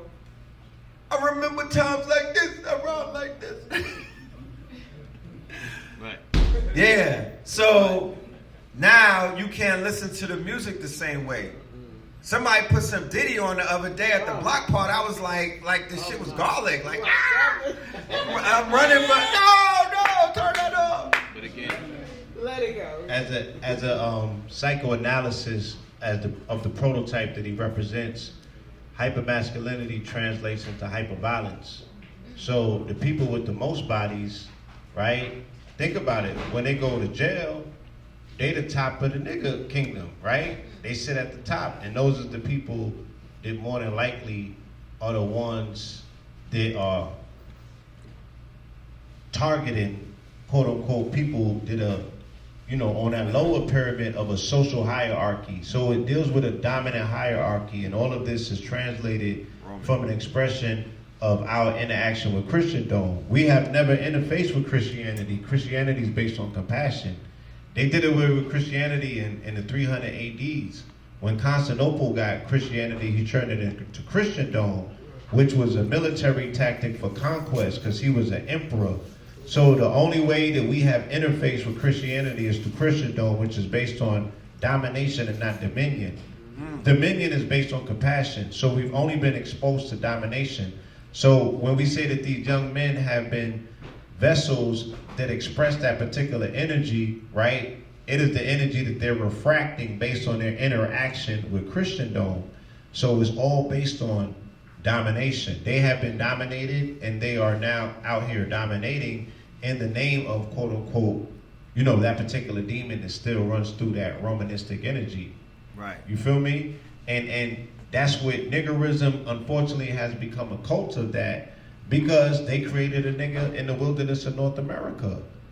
It is a melanated body with an anglicized mind. And you would notice that the majority of the people that are sitting at nigga kingdom came through Christian institutions or Christian-owned institutions. Puff and Big is graduates of Catholic school. Catholic school, right. Meek Mill is the only nigga in Philadelphia that's not a Muslim. Right. And to point out what the fragmented energy does, where's the new murder capital on the East Coast? Philadelphia. Because their emperor has no clothes. Once again, going back to the power of the artists and how they hold sway over the energy of their city. When Drake started that fake tough guy shit and all of that, you know, Fugazi gangster, now Toronto is what? crime wave running down. It's a crime wave in Toronto. Bodies are dropping. The emperor has no clothes. Even in Atlanta, y'all have false messiahs on that throne, and the bodies started dropping. You got a few of them, right? So when that fragmented energy, when that Omar energy, when that homoerotic, that hyper masculine, that hate that you gave little infant energy is on the throne, the Game of Thrones, when it's sitting on the throne, y'all in trouble. You could get nothing out of that. So they got to be removed and whatnot. So, yeah, that's what you're seeing. Now, keep in mind, when we're talking about that energy, right? Keep in mind, when we're referring to the quote-unquote, the dominant energy, right? This right here is a scene. This is a picture. This is a very rare picture. This is Diddy, Jay-Z, and Puffy on stage together. Is that Ja Rule? No, that's Ye. And and Ye. Yeah, you got 50, Ye, Puffy, and Jay on the same stage. I think that never happened after that. That's when Fifth jumped on the stage, right? He was like, I need to be a part of this, right? This shit gonna be good on Google in the future when I'm cooking Diddy, right? So these are the kings of New York right here, right? Post-BIG. Post-BIG. And you could even throw Ye in there because the sway that he had on New York, East Coast sound. I mean, he's typically a New York rapper. That's where he popped at, right? Culture-wise. I'm talking culture-wise, lifestyle. So these three right here. By way of fashion. Right, by way of fashion. These men had a profound impact on the culture in the last quote-unquote 30 years. Not 10 years, 30 years, starting from 94. The beginning of the Bad Boy Run. By show of hands, how many people was outside for the Bad Boy Run? Right? How many people was outside when the shift took place, when the quote-unquote club scene took over? We used to go to clubs like that, but not like this. This shit was different. The tunnel era, and the shiny suit bad boy era, and what he brought with Big Mac. Remember the Big Mac promo? Yeah, definitely. With Mac, it was the singer. It was Craig Mack. Because Craig Mack was hitting before Big was. Craig Mack was hitting before Big with Flavor in Your Ear. Right? Craig Mack was that dude. Craig Mack brought Big in. Right. He brought him in, and Big's takeover was the Flavor in Your Ear remix. And from there, he started doing them remixes on that R&B shit, the Total, and out of here, right? So, Puffy, before Jay, and before 50 is the architect, because you can't point out somebody who's relevant right now who put this whole shit together but him. Don't talk to me about Baby. Don't talk to me about Master P. Respectfully, they were not on the scene. So what we do in our investigative reports, or what we do when we break things down, we take you to the quote-unquote primal source. We're not going to give credit to somebody who came after, who didn't set it up. This man set this new deeds. He set the paradigm that you're in right now. He set it up. Not him by himself. I just said, right. He had the hit squad, the hitmen. Plus, he had, yeah, exactly. Stevie J. Pause. And also though, Red, you got to add on the lineage of Andre and Russell and Quincy Jones. That whole Andre Harrell, right? Who gets brought in by this is the person, this is the one, the middleman who nobody wants to talk about is Clive Davis. Exactly. The same way that when I talk about anybody that's melanated, that's on some fuck shit, there is always somebody behind them. The man behind Jay-Z was Harvey Weinstein, right? Who? John C. Malone. The man behind 50 is Jimmy Iovine and that whole Interscope type of thing, but it's also whoever's behind Eminem. Paul Rosenberg, and you know what that ties into. But behind Jay-Z is Liar Cohen, the tall Israeli that Mos Def was talking about. The Mossad agent, right? Whose father is a banker. And he came into hip-hop as a roadie. And a few years later, he was selling Def Jam. Anyway, these are the Trinity. These are the ones who are helping to... These are the new Boule. Because whoever put them in position, put them at the gate, and said that no talent could pass and come up the elevator, see us, until they pass through you. Most importantly, Diddy.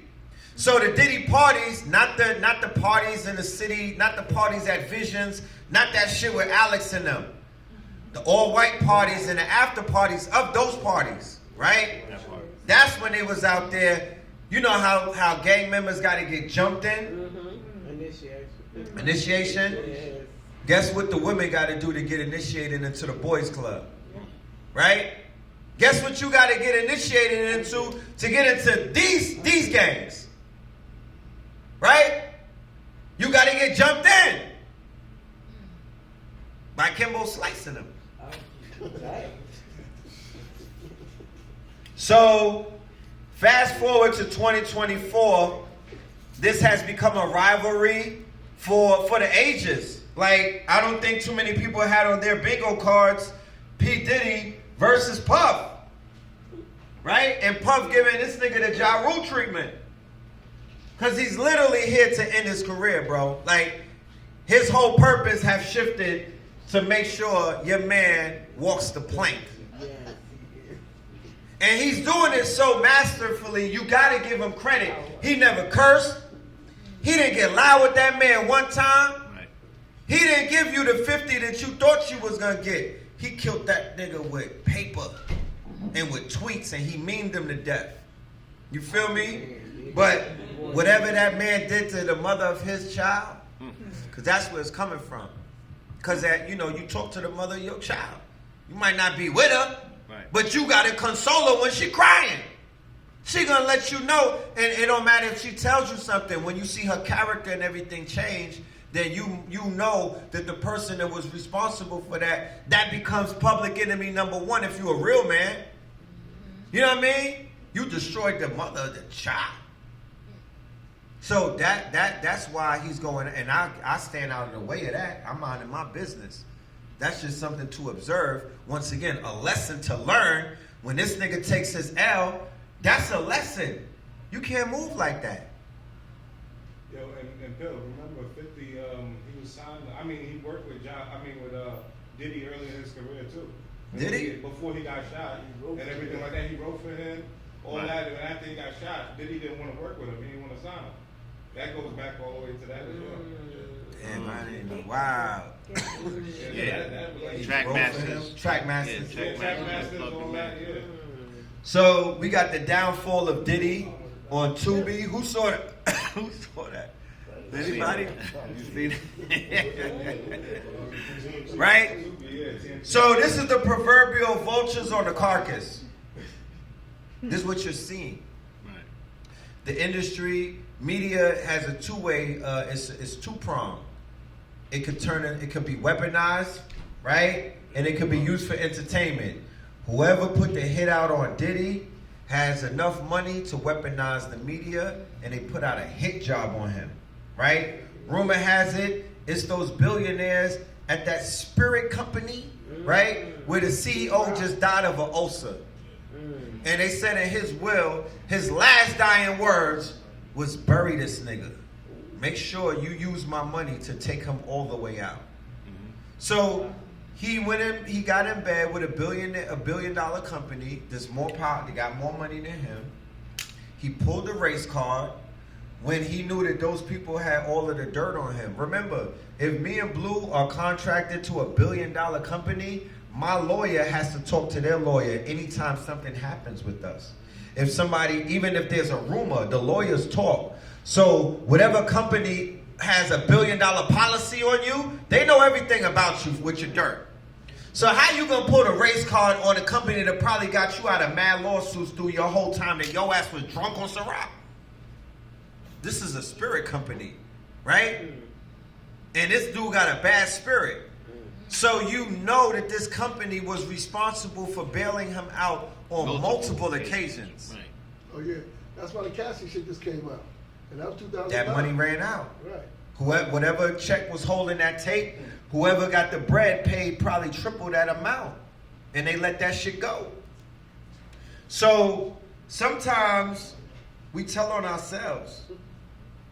Who remembers Monster Ball? Yeah. How soon we forget, right? Key point, this came out in 01 when the towers fell, by the way, right? This is a 01 production. That's Heath Ledger next to him, okay? Wow. And that's Billy Bob Thornton flanking him on the other side. In this movie, his son, a fat boy, got killed by a car. And then he went on death row and got cooked. And then his lady got turned out by a white supremacist. Monsters Ball. And if anybody knows the history of ball, B-double-A-L, you know they playing with words. Because why the hell are you naming it a Monsters Ball? The only monster in this bitch was Billy Bob Thornton. Right?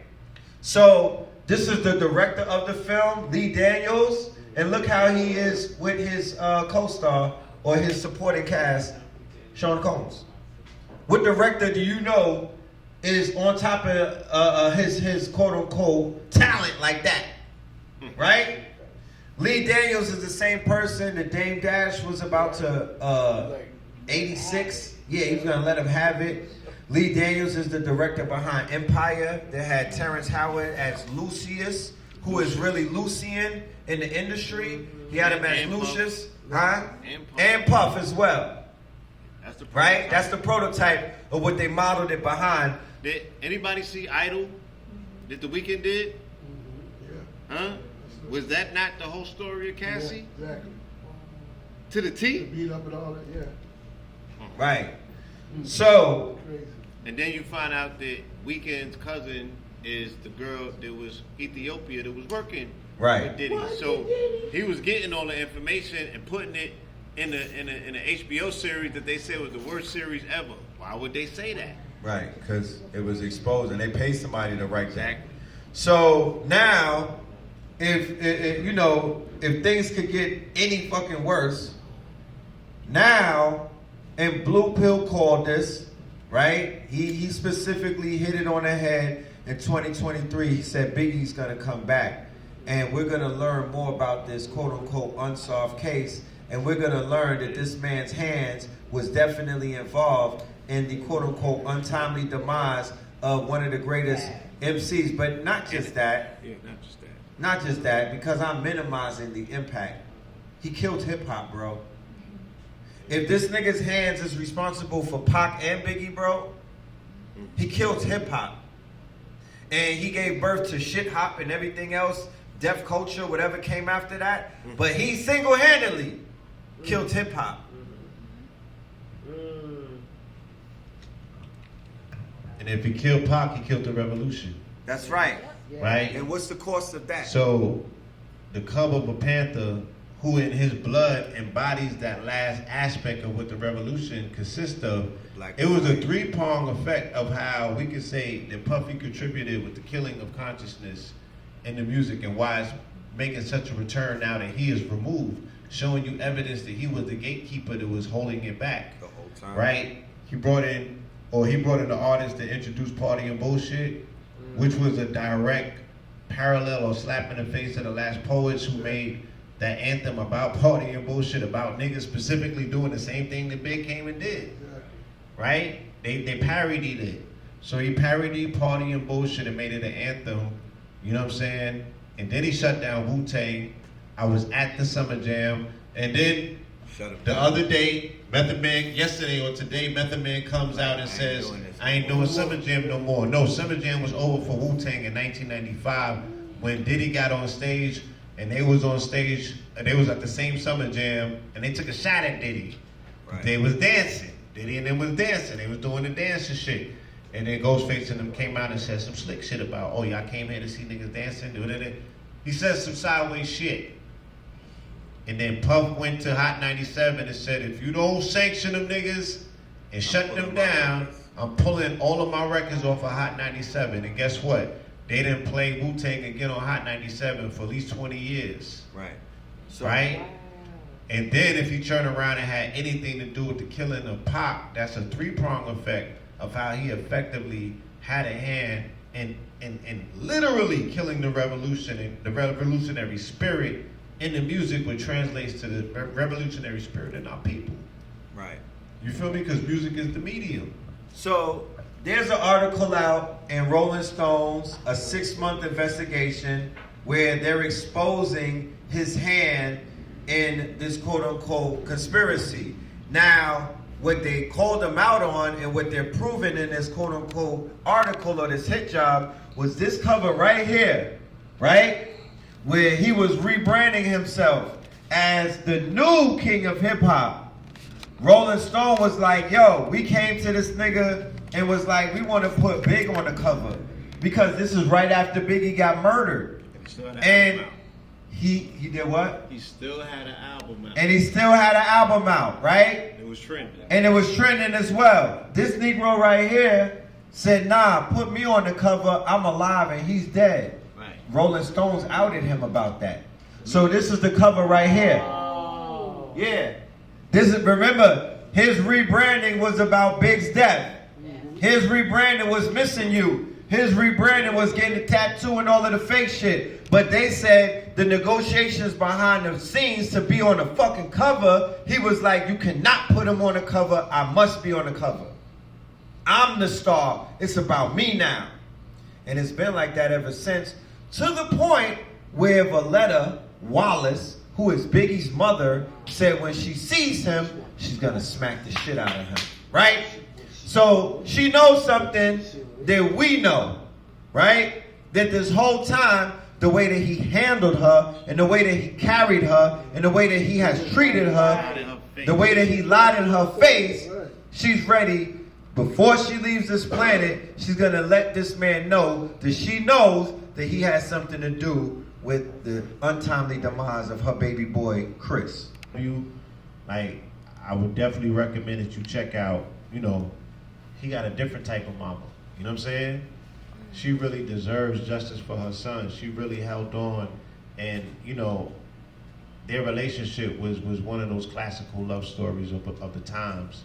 The way that he loved on his mama, you know what I'm saying? She didn't even know about a B.I.G. She only know about Christopher Wallace. Right. They got a Netflix documentary where she explains the two different Chris's, But what you will see, and also that we have to point out that I speak about the fact that not only was Big and Puff graduates of Catholic school, right? Boys that may have been compromised maybe at that stage of their lives, but they both were responsible for introducing the Jesus piece. And the Jesus piece as an iconographical piece of jewelry plunged us deeper into the hypnosis of a white Jesus. Right. You know what I'm saying? Not only did he remove the energy of the five-pointed energy of the nation of gods of earth by shutting down Wu-Tang from New York airwaves, because we ain't had an internet. If you get shut down on New York radio, it's a wrap. Yeah, can't find you. You can't find you. Ain't no out the trunks and underground circuitry in New York. If you go from being the top acts ever to not being heard, they totally undercut and undermined their entire existence and their progression forward and their movement because Puff made a call because he felt violated because they said something on stage about him. Ego shit, right? Dancing, and he damn sure was dancing. So once again, going back to what the Katt Williams effect represents in terms of lessons that we are learning, we're talking about the K's and whatnot. So this next K is Kyrie Irving, right? And this is a lesson for everybody to learn about being resilient, standing on business, and don't allowing anybody to sway you because of your decisions, especially if you know that those are anchored in truth, right? This man right here is a champion. He is a hero. He's to be supported by us. He is to be held up wherever he is seen, right?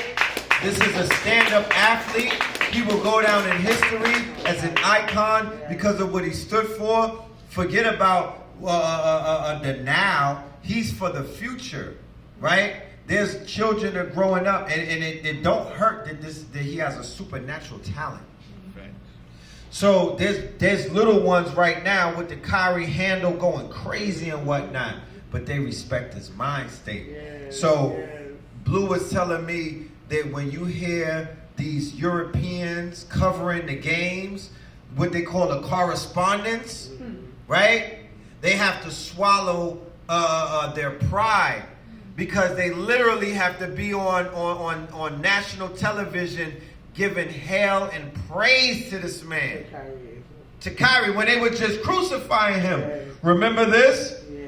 They said, you can have him, Mavericks, right? They try to get rid of him out of New York. Now look at the goddamn Nets, right? And he was standing on no vaccinations, and he was also standing on the fact that he was a Hebrew Israelite, and he identified with his indigenous, aboriginal, quote-unquote, existence and whatnot. Melanated Messianic. Melanated Messianic forces.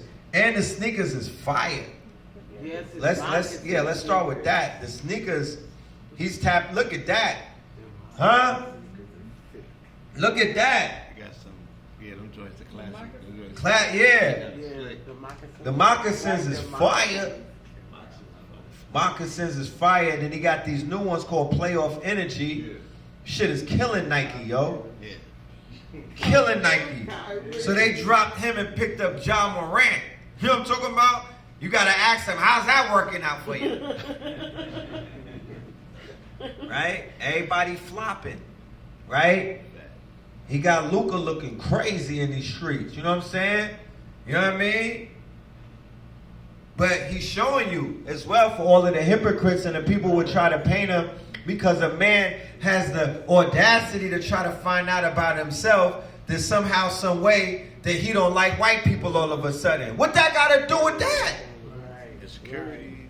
That's an insecurity. How the hell, if me finding out about that my people was from America and I'm from, why that gotta be that I got a problem with somebody that don't look? No, that's gonna make me even closer. I'm the big homie. Come on, you good with me?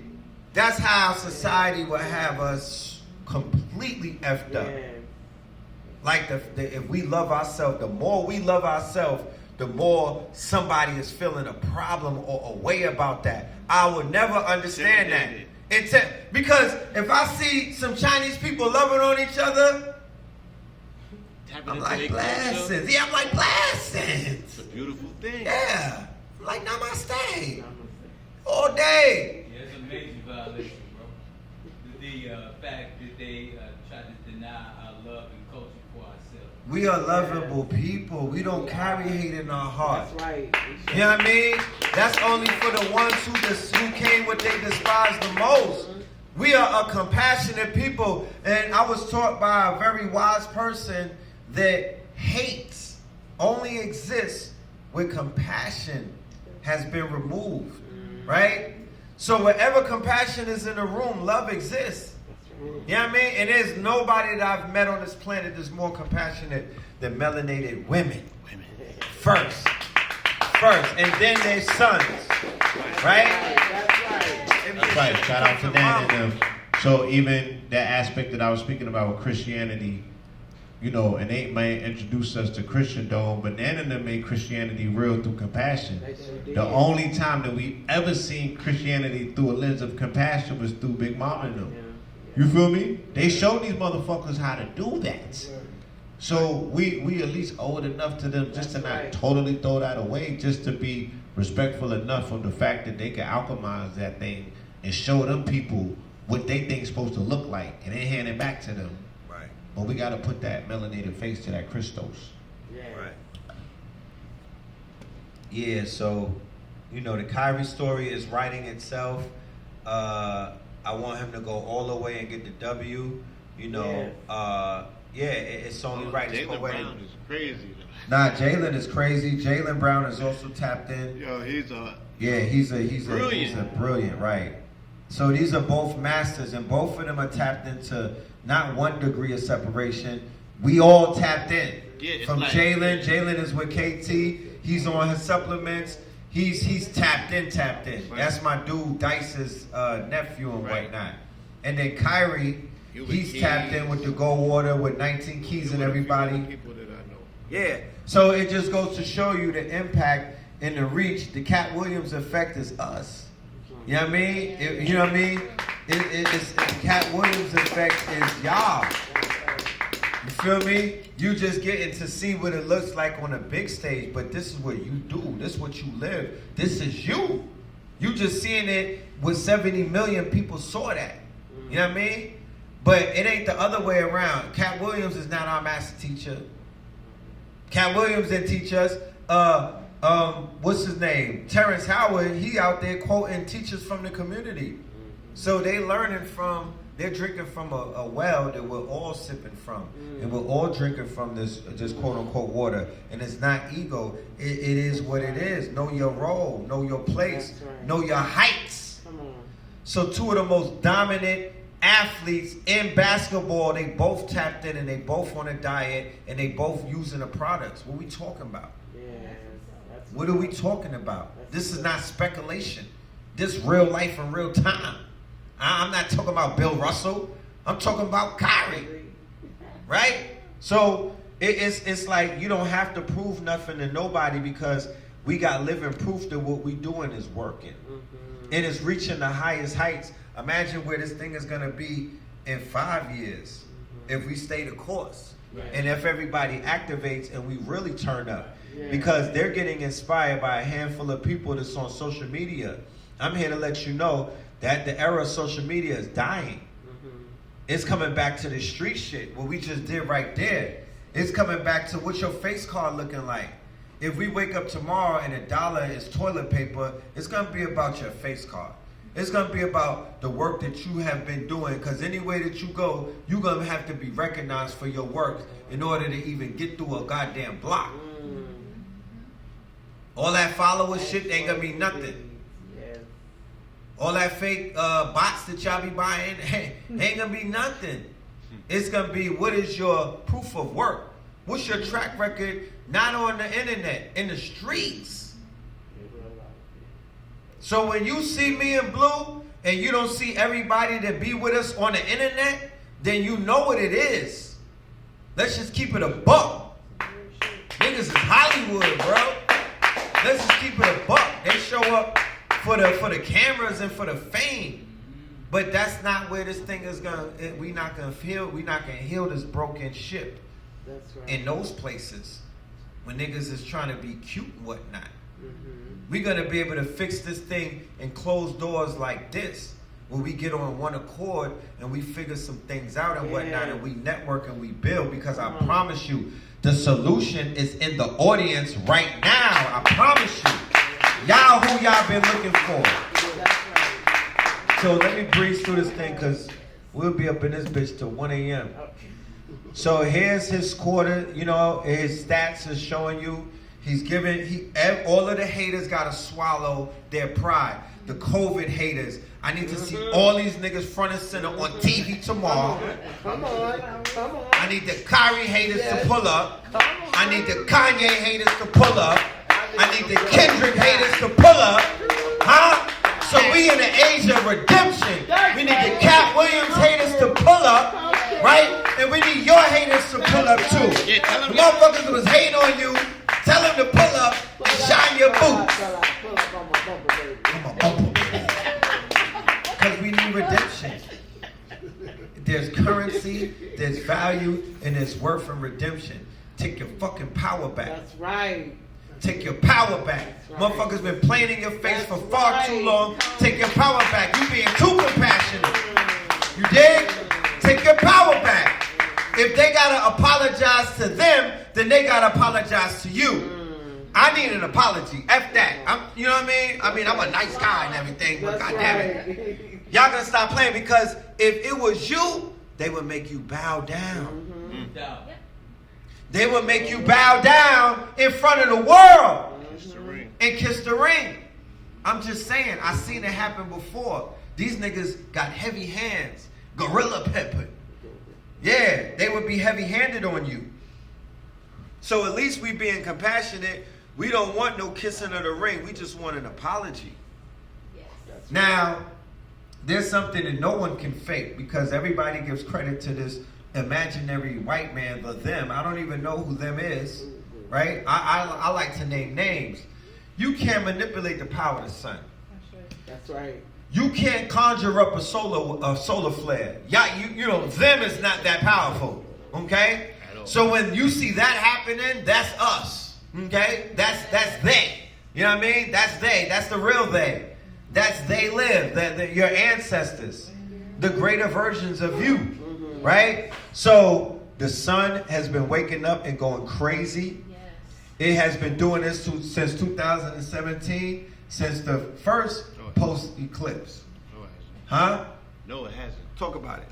Yeah. The sun woke up on May 29, 2020. That was the day that the riots popped off. It was a Friday. Right. And if you was here in the city of Atlanta, I was downtown in the CNN building and I watched it pop off. And it was like an ember turning into a flame, turning into a forest fire. And then I went and seen it all around the country. And what they all had in common is that was the first day since October of 2017 that the solar flare kicked. Right. And it hit and it woke the sun up, and that signaled the beginning of solar maximum 25, or the solar cycle 25, of which is going to reach a pinnacle point this year. That's where we are, going through that process in that period. I call it the Corona Rising back in 2020, and that's where we at. Right. And it has no signs of slowing down. Do not fall for the manufactured thing of climate change. Don't fall for the okie doke, please. Okay? Because they're playing word games with you. The energy that's hitting this planet is a very powerful energy. For those unsullied bodies that are out here, you're going to receive the energy differently from those who may have nanoparticles inside of them. And that's no disrespect towards anybody whatsoever. We have solutions for you, okay? We got good news for you and whatnot. But the solar flares, the X flares went so crazy last month that you were seeing the quote unquote, the northern lights, the Aurora lights were moving around in Kansas, okay? And places that they've never been seen before. So what we're seeing is a shift of the magnetic poles and whatnot, okay? And it's a beautiful thing because change is inevitable. And, it is something that this is not something that hasn't been already prophesized. So we're living in prophecy right now, and it's a beautiful thing, okay? It's for our benefit for sure. It is definitely for our benefit for sure, and not to our detriment, because if it was to our detriment, believe you me, they would make you feel it, right? So these are the top 50 solar flares of the year. Get familiar with them. Meditate on what they are. Okay, that energy is on the planet. Portals have opened up on the planet, and some malefic forces have come onto this planet as well. That is something that's undeniable. In the city of Atlanta alone, the incidents have quadrupled. Okay, the mental health has deteriorated, and the day walkers are walking in the daytime. They used to come out at night, but the day walkers are literally walking this bitch in the daytime. So you have to be very mindful. You got to use discernment. You have to have some type of quote unquote third eye awareness, right? And you have to ask questions. You got to ask somebody, is that really you? So today, and over the past few days, American public, no, the globe for that matter, has been exposed to the cover up of C-19 being fully blown and fully exposed. Another blue pill prediction that he said that we're going to lose faith in media and also the medical industry. Those are the two M&Ms. That's the two M's that are running things these days. So once they become exposed, you can't unexpose it, right? So now that we know what we need to know about this mafia called Big Pharma, we're moving forward unduped. We don't have to worry about, I don't give a fuck if they come up with the most craziest scenarios. We know that two things. They have their karma coming, and we cannot listen to them anymore. Cannot be trusted. Still don't trust you. They still don't trust you. They don't even trust themselves. Okay? Dr. Fauci's on a hot seat. I think that we'll have a public lynching if Trump gets back in office. Yes. Clap it up. Clap it up. Them good old boys, they gonna let him have it. They bringing back the old school rope on the gulag. Yeah, they bringing back the gulag for homie right here. And if you don't get in office, you may have a bloodbath too, though.